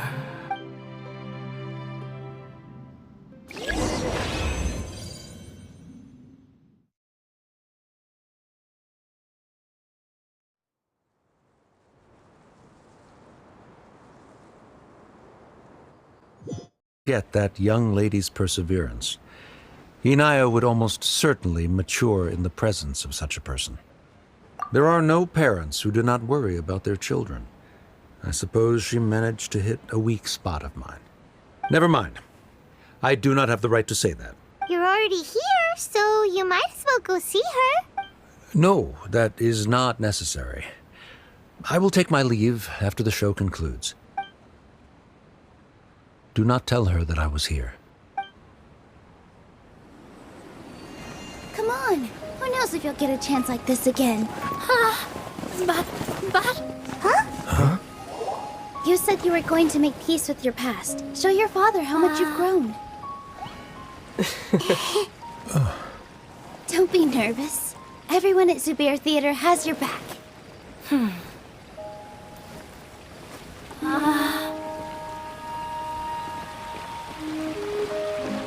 Hey, let's go somewhere else. We should give them some space. You sure they'll be okay? I don't know, but I think we should have faith in them.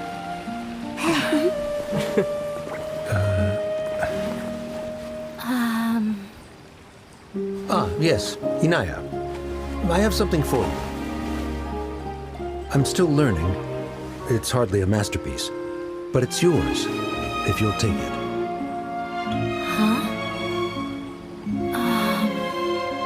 You don't have to take it. It's fine. Never mind.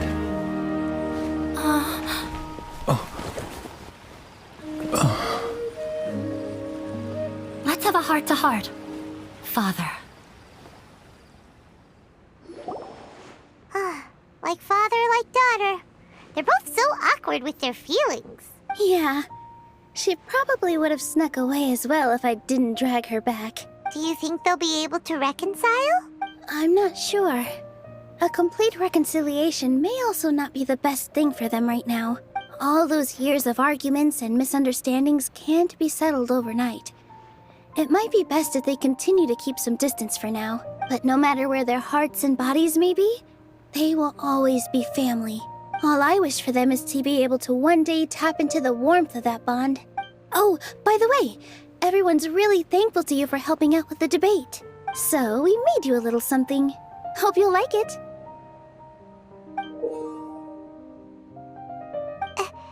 Isn't this Zubair Theater? Whoa! This is amazing! It's so detailed and polished! We've also never made anything this complicated before. Mr. Zubair and Mr. Kasani took charge of the design, while Inaya and I made all the little pieces with the help of others. Miss Reika or Miss Nadja made and assembled the centerpiece.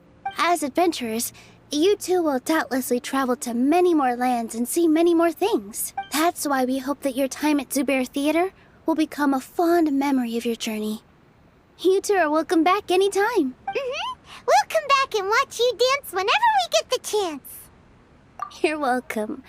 And there's no need to be so polite. You learned fast. Come on, take it.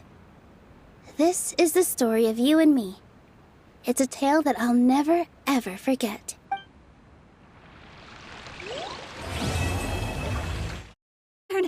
Can you hear me over there? Mom? Oh, I hear many youthful voices. Madam, I am Scarlet, the successor of Jay. Oh, since we've last gathered, Jay's successor has already become so reckless and bold. Unbelievable. Wait. Why are you talking just like the old hag? Old hag? Who would dare say that? Is that Mona? Who are you? Who dares imitate my master? And what of imitation and mimicry? It has always been a fool's errand to mimic and learn from humanity. Aunt Alice, I'm here too. Mom, why are you trying to talk like other people? So I see everyone's here. Well then, my warmest greetings, everyone. Miss Alice, why would you? Well, it's been many years since this lantern last lit up. You can't blame me for thinking that one of the old friends from my youth may have decided to catch up again. Why she sounds so coy all of a sudden? And if I recall correctly, we left this lantern in the care of the Animo Archon Barbados. You must be commended for uncovering an artifact entrusted to the god of wind himself. Tell me, are you sitting around my beloved tea party table? It's a really long table. Oh, so you are. I suppose this means even the Animo Archon has granted you entry to this place. Was all of this Scarlet's doing? Wait. Paimon's completely lost now. So what was this assembly you were talking about earlier? Oh, Miss Alice, would it be all right to leave the explanation of that to you? Well, you should be rewarded for making it all the way up here and activating the lantern. Now then, let me tell you a long and ancient story. Ever heard of the Hexenzirkel? As the spooky name suggests, it's a secret society. Once upon a time, it even challenged the Animo Archon himself. But he replied, "Let us make music, not war, and resolve our conflicts through song."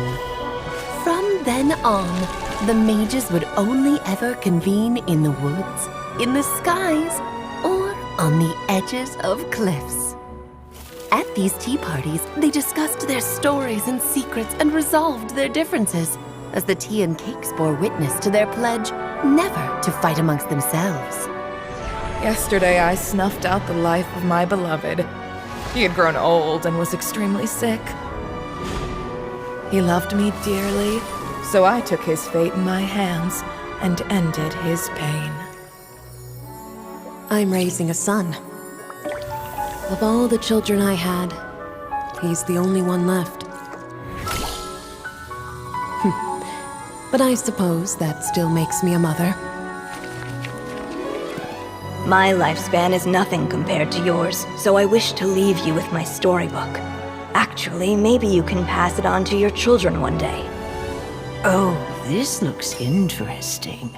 Let me scry. My dear sisters, we mustn't let prophecies threaten our bonds of friendship. Even the most frightening witch was once a little girl, and growing up can be so tough. Sometimes we all need to vent our troubles to the wind. Even if the nations go to war, or the sky falls down, the mages' tea parties shall forever be held around this table.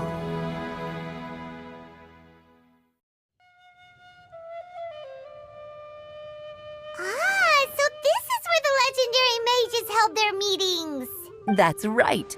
We often met here to chat and have tea. Then what about the part saying that if we light the lantern of utmost joy, we'd receive a supreme blessing? About that.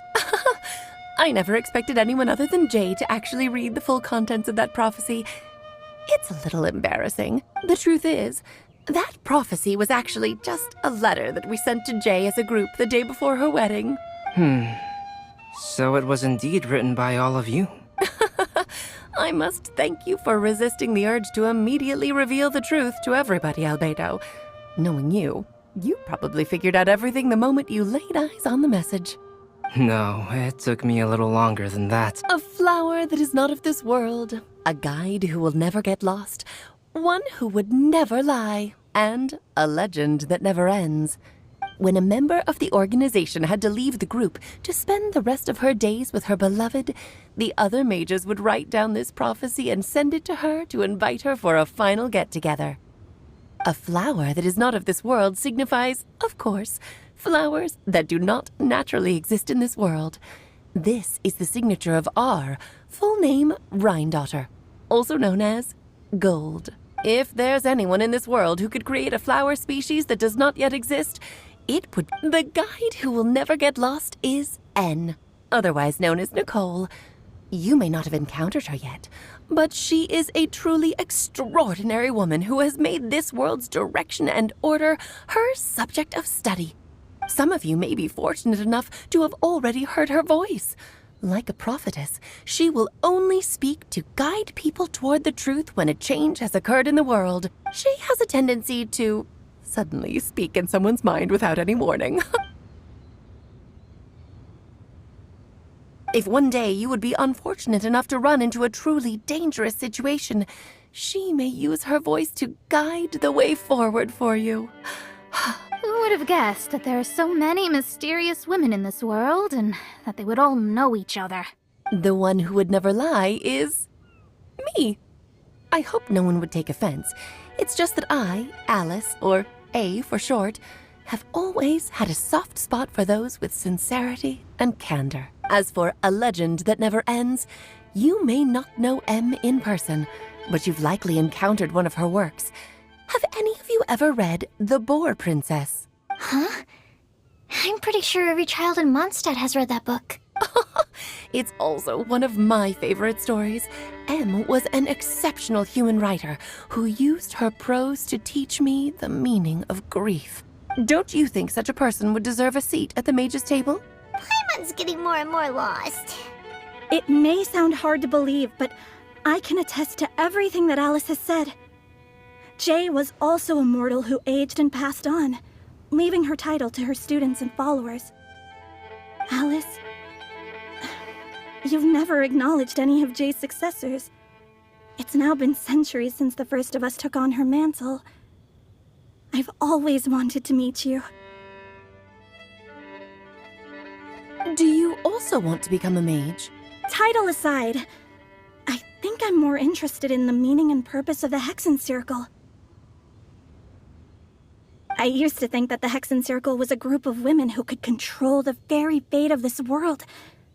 But now, I've seen for myself that besides Jay, many other ordinary people were also among you. Do you think less of us now? No, not at all. My interest has been piqued, and I'm now even more drawn towards the idea of becoming a mage. You're right. I've never acknowledged any of Jay's successors, but you are different. You are much more fascinating than any of your predecessors. Oh, has someone finally piqued Aunt Alice's interest? Now is not a good time, Scarlet, but as soon as I am able, I will seek you out for a meeting. I want you to tell me all about Jay's married life back in her hometown. So the mage who received the prophecy letter from all of you was Jay? She left the Hexen Circle after getting married? Precisely. There was only one way the letter could have been interpreted. She would have known what we meant as soon as she saw the message.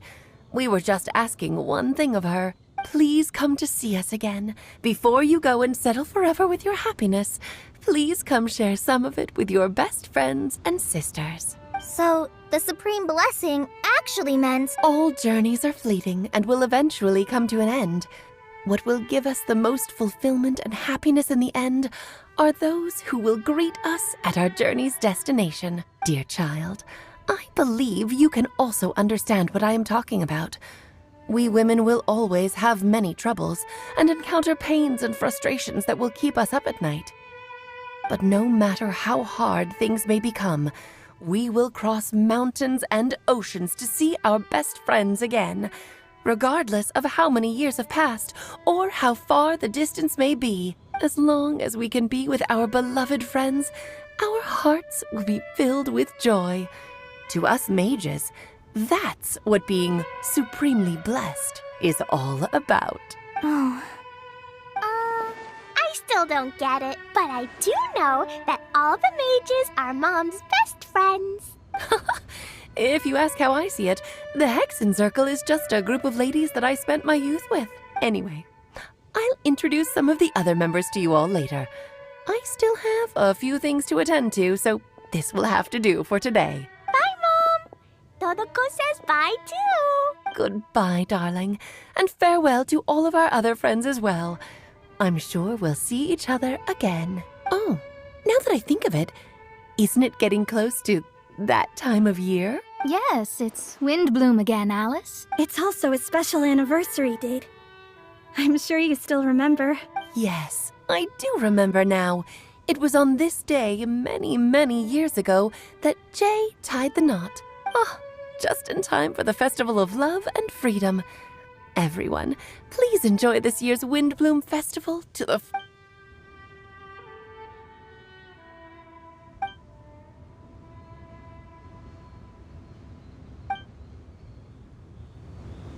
Whoa! Ah! Albedo! Why didn't you tell me we'd have to glide all the way back down?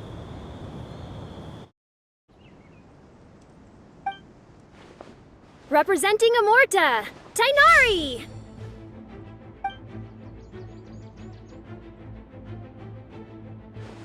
Representing Spontamod, Sino!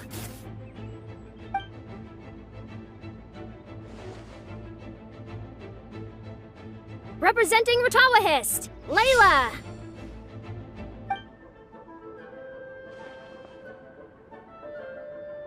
Representing Haravatat, Farzan!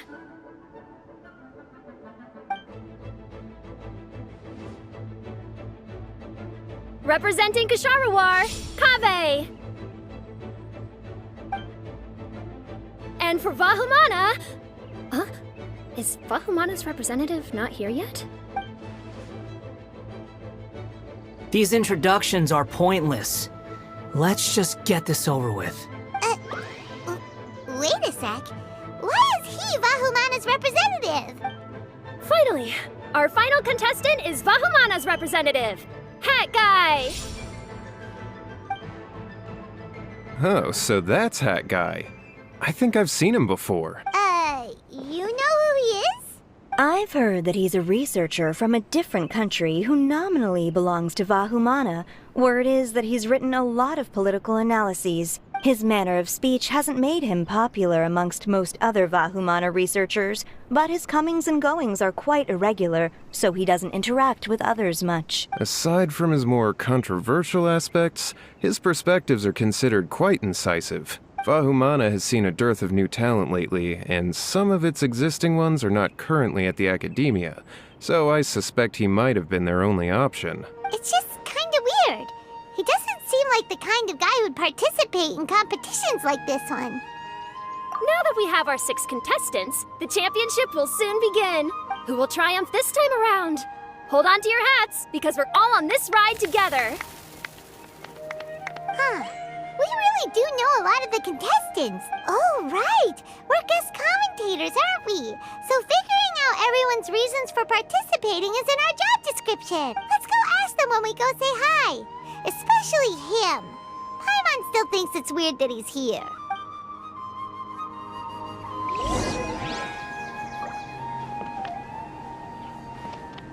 Everyone hold hands! I'll show them how fierce this competition can be. I see everything! I'll show them how fierce this competition can be.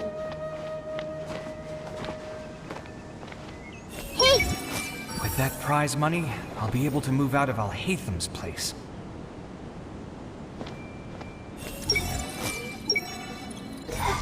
Do I really have what it takes to represent the Ratawa Histarshan? I must get that limited edition card. I see everything! It doesn't seem that Sumeru City has changed too much. Everyone hold hands! Do you really think you can see through me?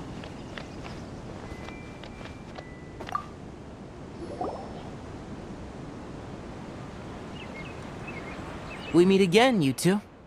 Hey, Tainari! We came here to check out this extravaganza event, and then they invited us to be guest commentators. Is that so? I heard that there would be guest commentators recording the proceedings with cameras, but I didn't expect they'd be you two. It's a pleasant surprise that you're visiting Sumeru again while I'm still on leave. When everything comes together perfectly like this, I call it the biryani factor, because it's always rice to meet stew again. So,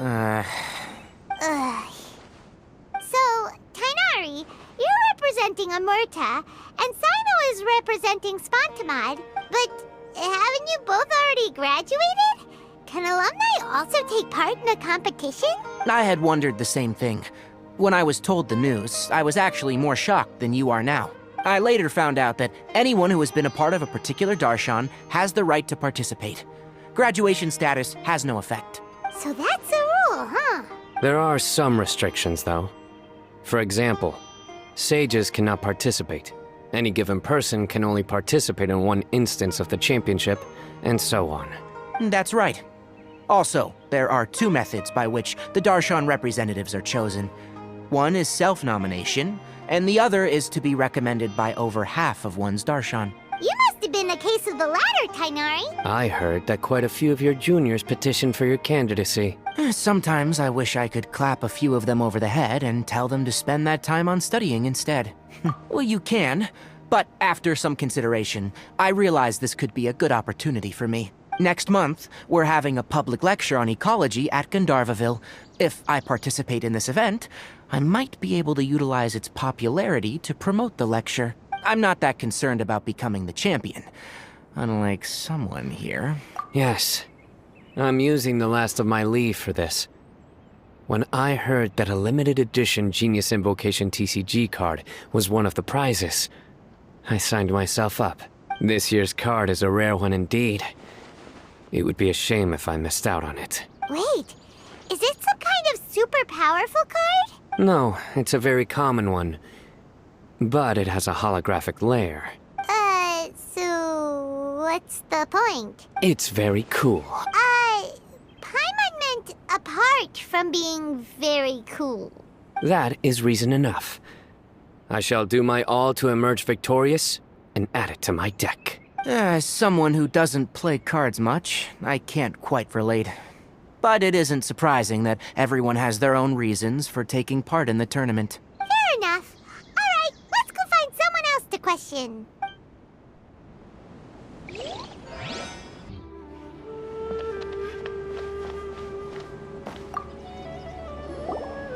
Kaveh! Faruzan! Layla! Huh? Oh, it's you. Why are you here? We're here as specially invited guest commentators. Our job is to record what happens during the competition. Is that so?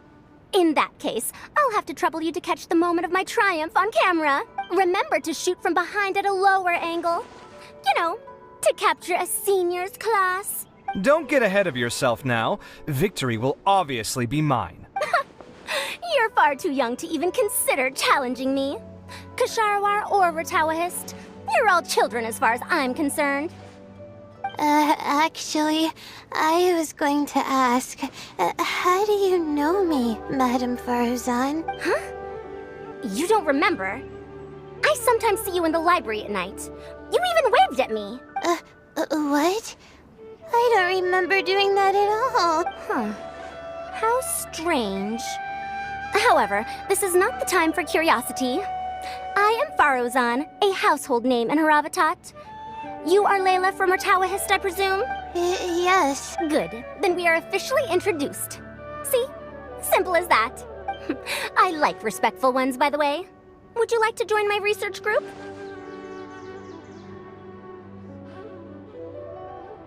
Madame Faruzan, I'm quite sure this counts as poaching. Let's dial things down. I know, but it's been tough getting people these days. And research funding has been hard to secure. But once I win this tournament, it'll be a different story. So you're just here to increase the amount of funding you're getting? Well, not just that. What, are you curious about my reasons for participating in this event? Well, I suppose that's to be expected. You are our guest commentators after all. There's been an influx of newly enrolled students, and they'll be paying close attention to this competition. If I do win, I'm certain that there will be no lack of students knocking upon my door. Moreover, research resources will be made available to the victor, so that will nix my funding issues. Therefore, my two juniors, I do apologize, but I fully intend to emerge triumphant. I'll do my best as well. At least I don't plan to lose too badly. So, why are you here, Layla? I don't know why, but a lot of people recommended me. I didn't sign up myself. I just woke up to find my name on the announcement board. That sounds like what happened to Tainari. him too? Oh, I'm really nervous. I've been so worried about disappointing everyone that I've been losing sleep. Stress not, young one. We must all experience failure to grow and mature. But Madame Farzan, I don't want to fail. Seriously? Everyone has such nice reasons for joining. Must I say? Yes, you do! We gotta record it! Well, you know, right? I want to buy some property. Oh, that's right!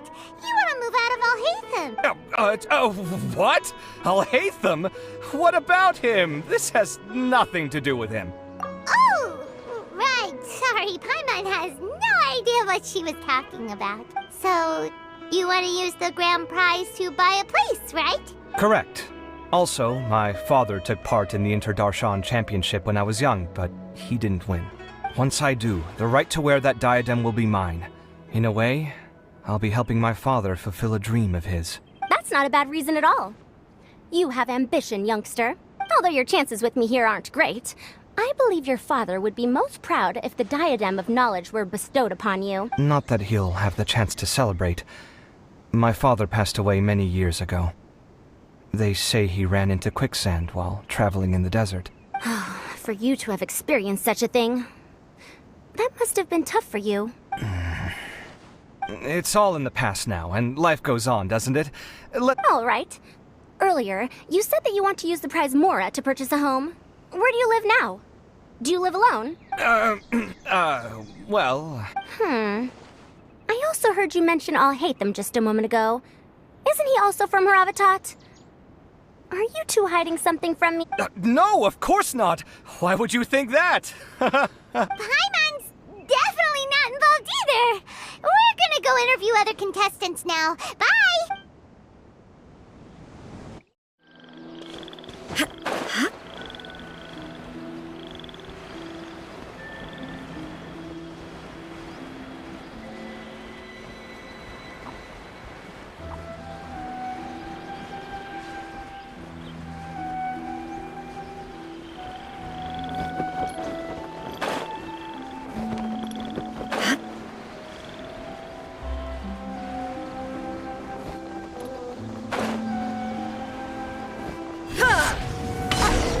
Uh-oh. This place looks empty.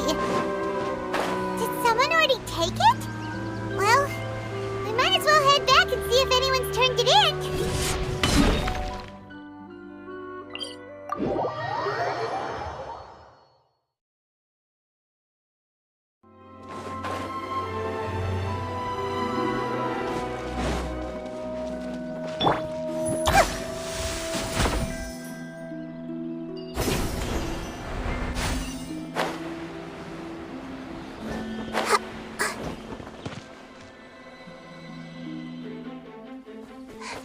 Oh, looks like Layla has seized the diadem.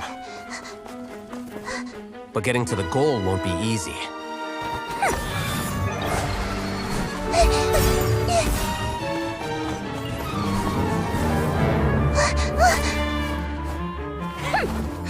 That guy enters the fray.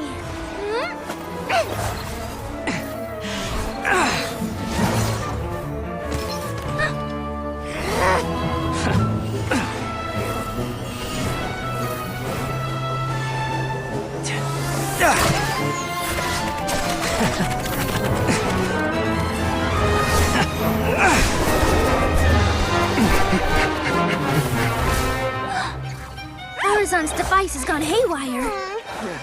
The competition is heating up. Oh. And here's Kaveh bringing up the rear.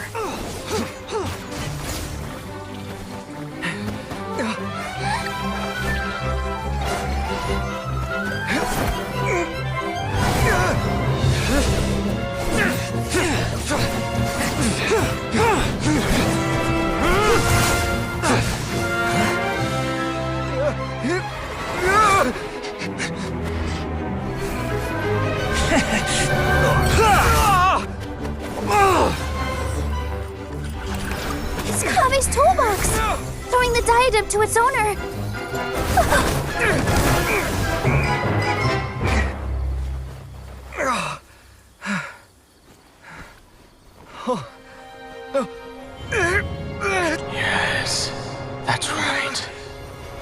diadem in place, and you shall gain all you desire.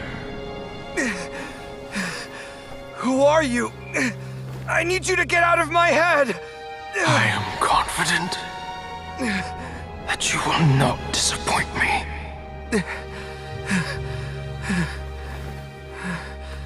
What just happened to me?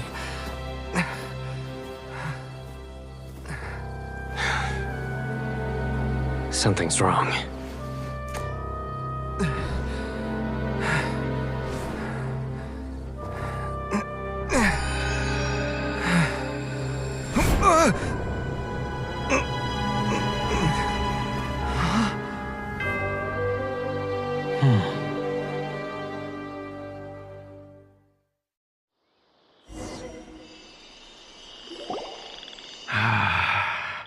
At long last, someone to inherit my estate, and with it, my research.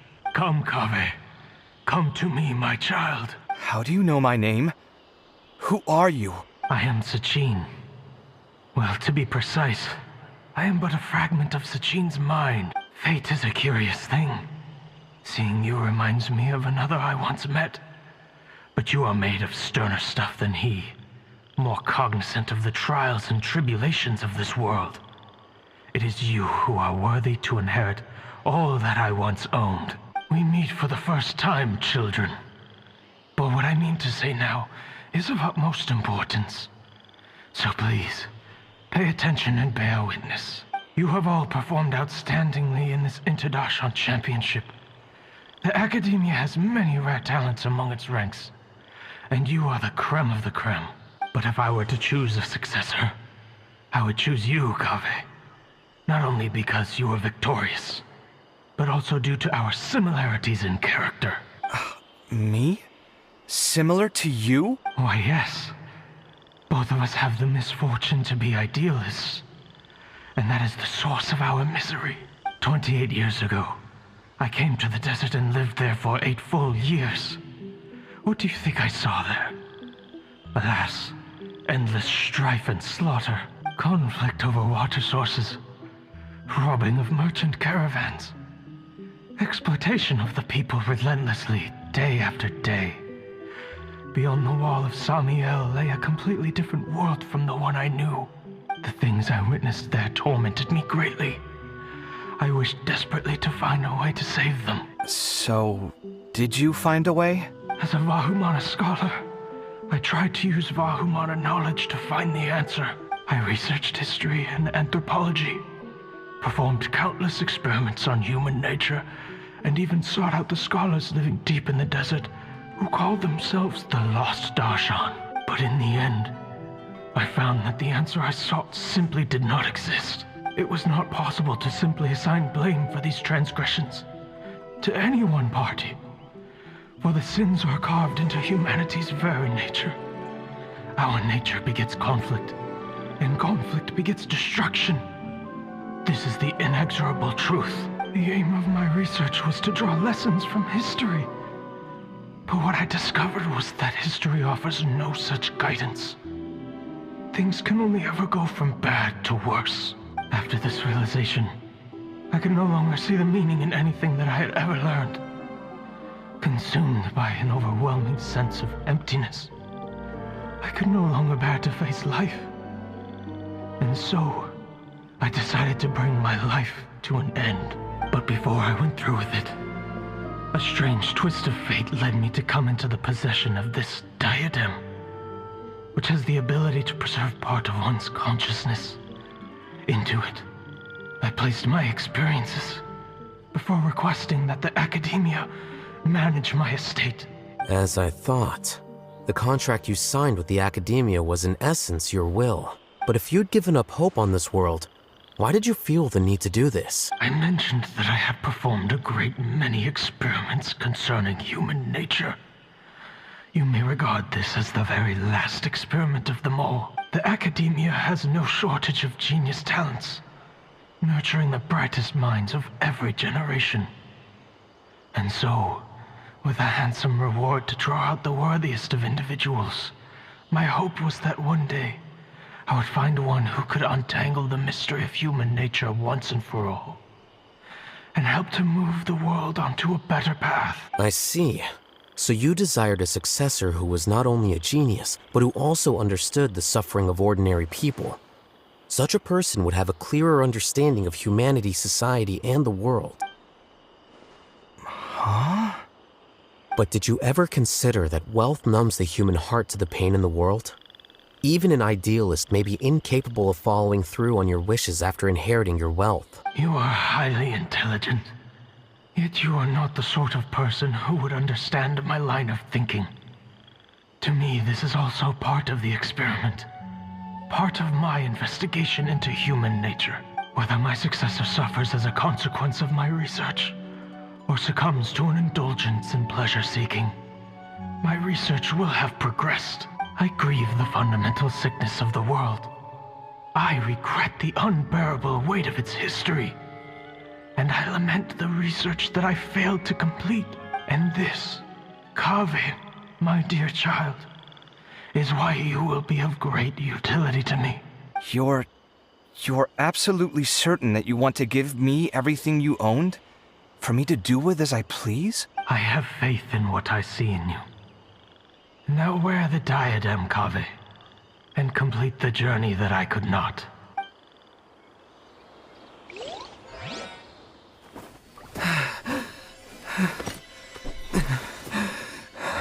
Will the verdict I reached cause you suffering?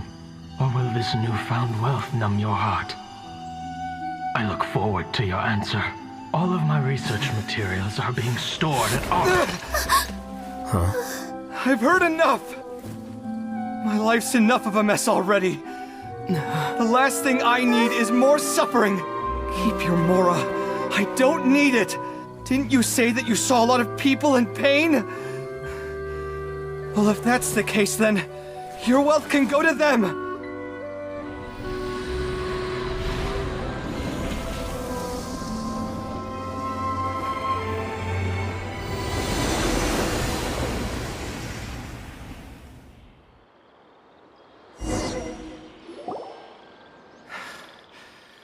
I guess that'll be the end of that. Kaveh. Are you all right? Any physical discomfort? I'm fine.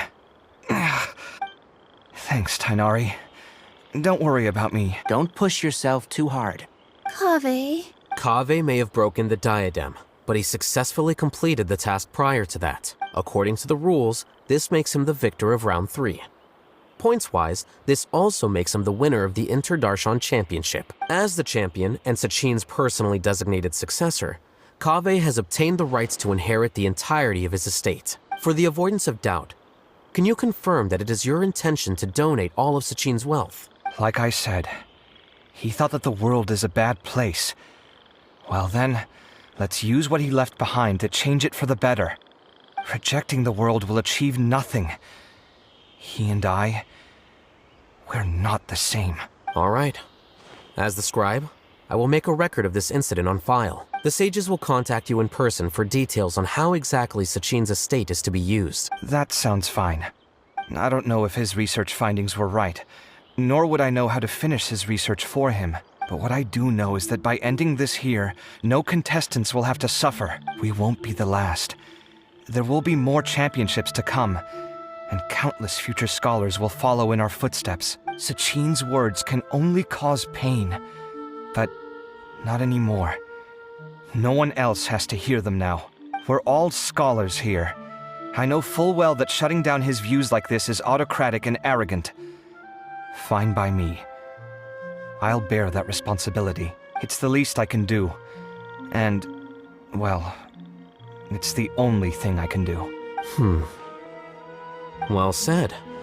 What you've expressed is a sense of justice and idealism that many aspire to, but few dare follow through with. I say this despite the fact that, in my view, it's quite ridiculous. You have long been aware of what your flaws are, but your pride alone prevents you from admitting it. Nevertheless, your perspective is well suited to appearing in a victory speech. Contestant Kaveh, on behalf of the organizing committee, it is my honor to congratulate you on your victory. What? Please. I don't need your insincere praise. Anyway, this isn't the time or place for debates. Keep your commentary focused on the competition, not my views. Congratulations, Kaveh. Also, you'll need to prepare for the award ceremony.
Illusion shattered! Into the wind! Everyone hold his tongue! Ouchie! I see everything!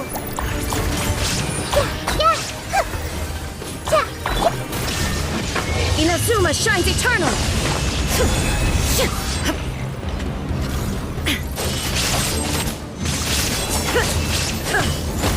There is no escape! Don't get it, you agree? Everyone hold hands! Illusion shattered! I see everything!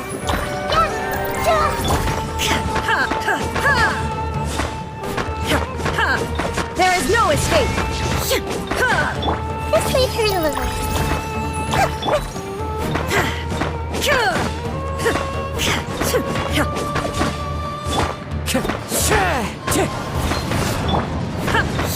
Shine down!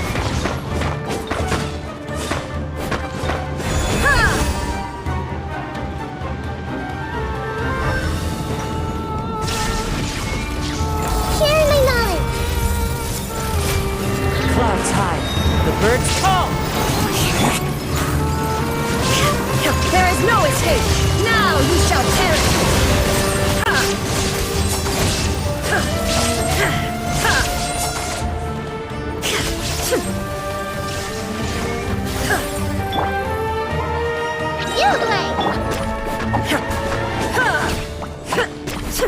Inazuma shines eternal!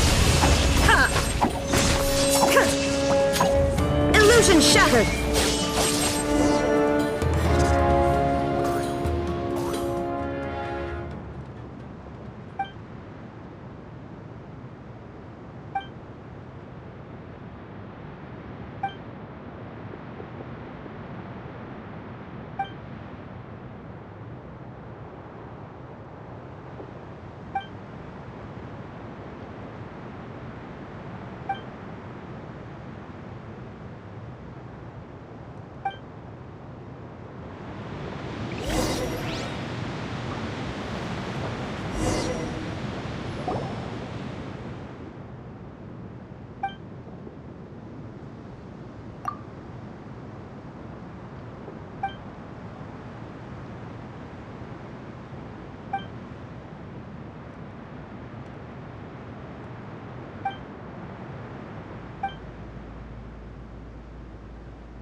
Time to go.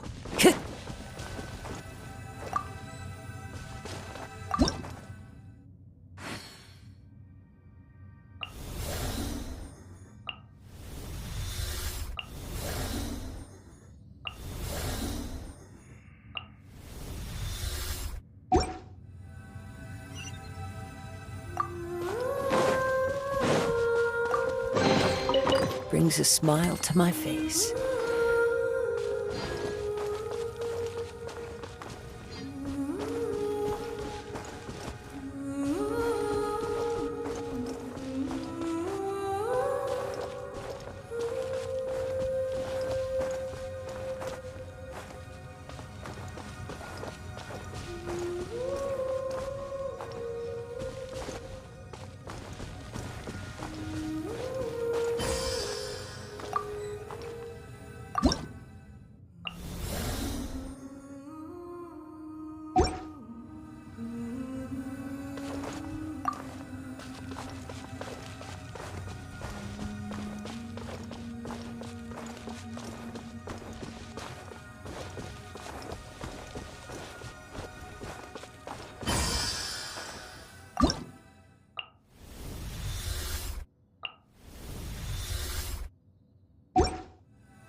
Who says there aren't benefits to a life of wandering? Time to go.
Time to go.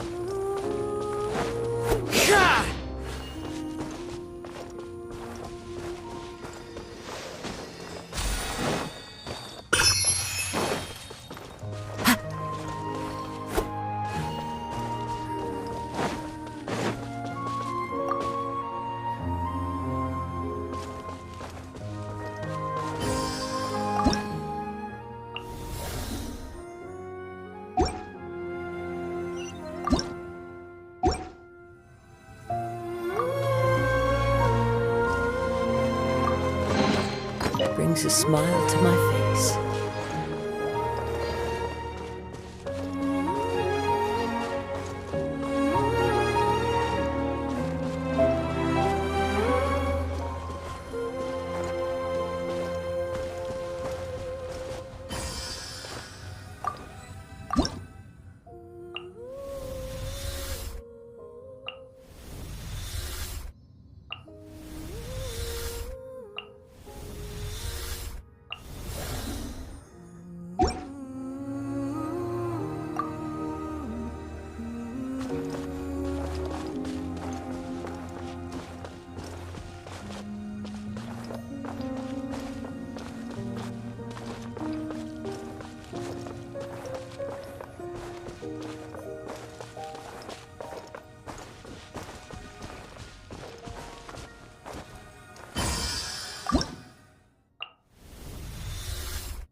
Who says there aren't benefits to a life of wandering?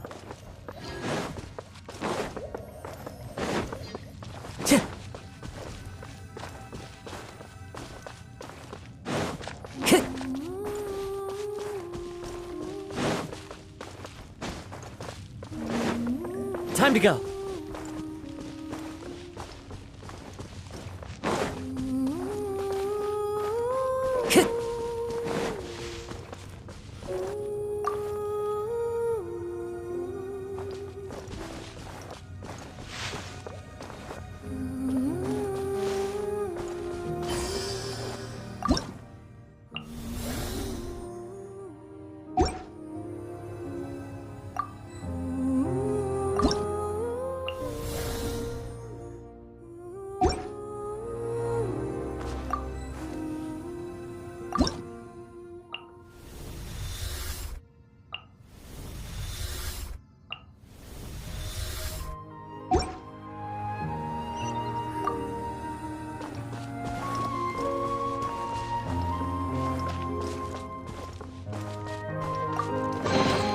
Brings a smile to my face.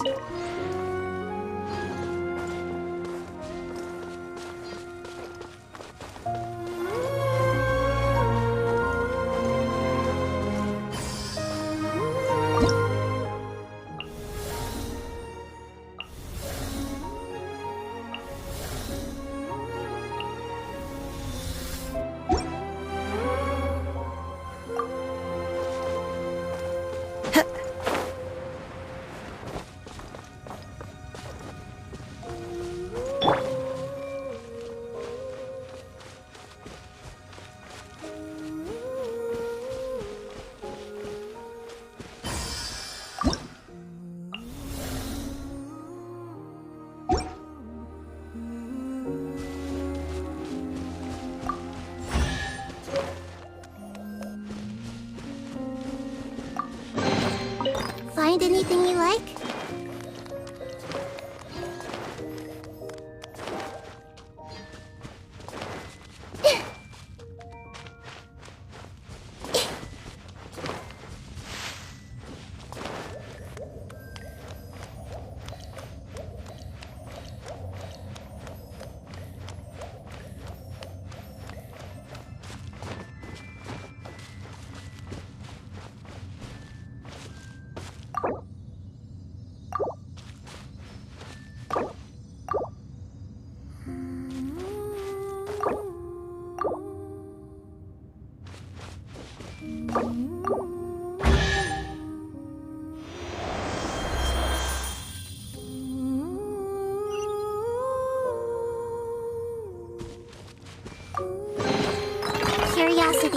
deserves a reward.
Hurt a little. Yeah! Yeah! Yeah!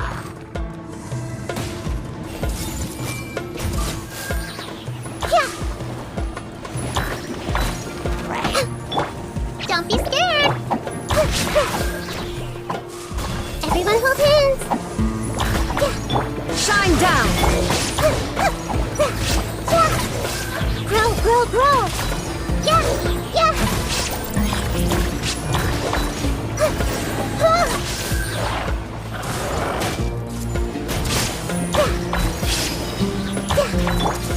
Illusion shattered! Yeah! Share my knowledge! Yeah! Yeah! Yeah! Committed to them! Shine down! Now you shall perish!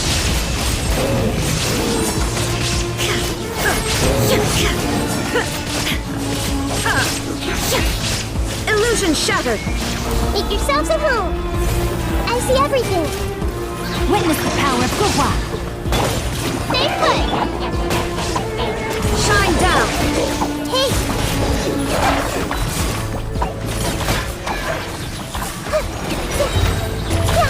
Everyone hold hands! The Temple of Wisdom!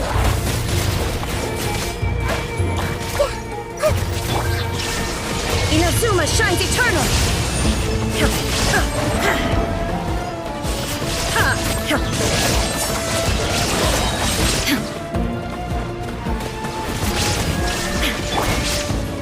Hey!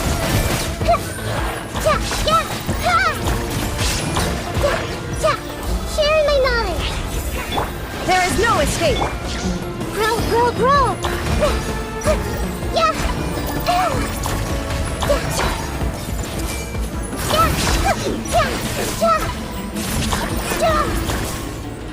Everyone hold hands! Rain Cutter! Rain outlines your fate! Committed to memory!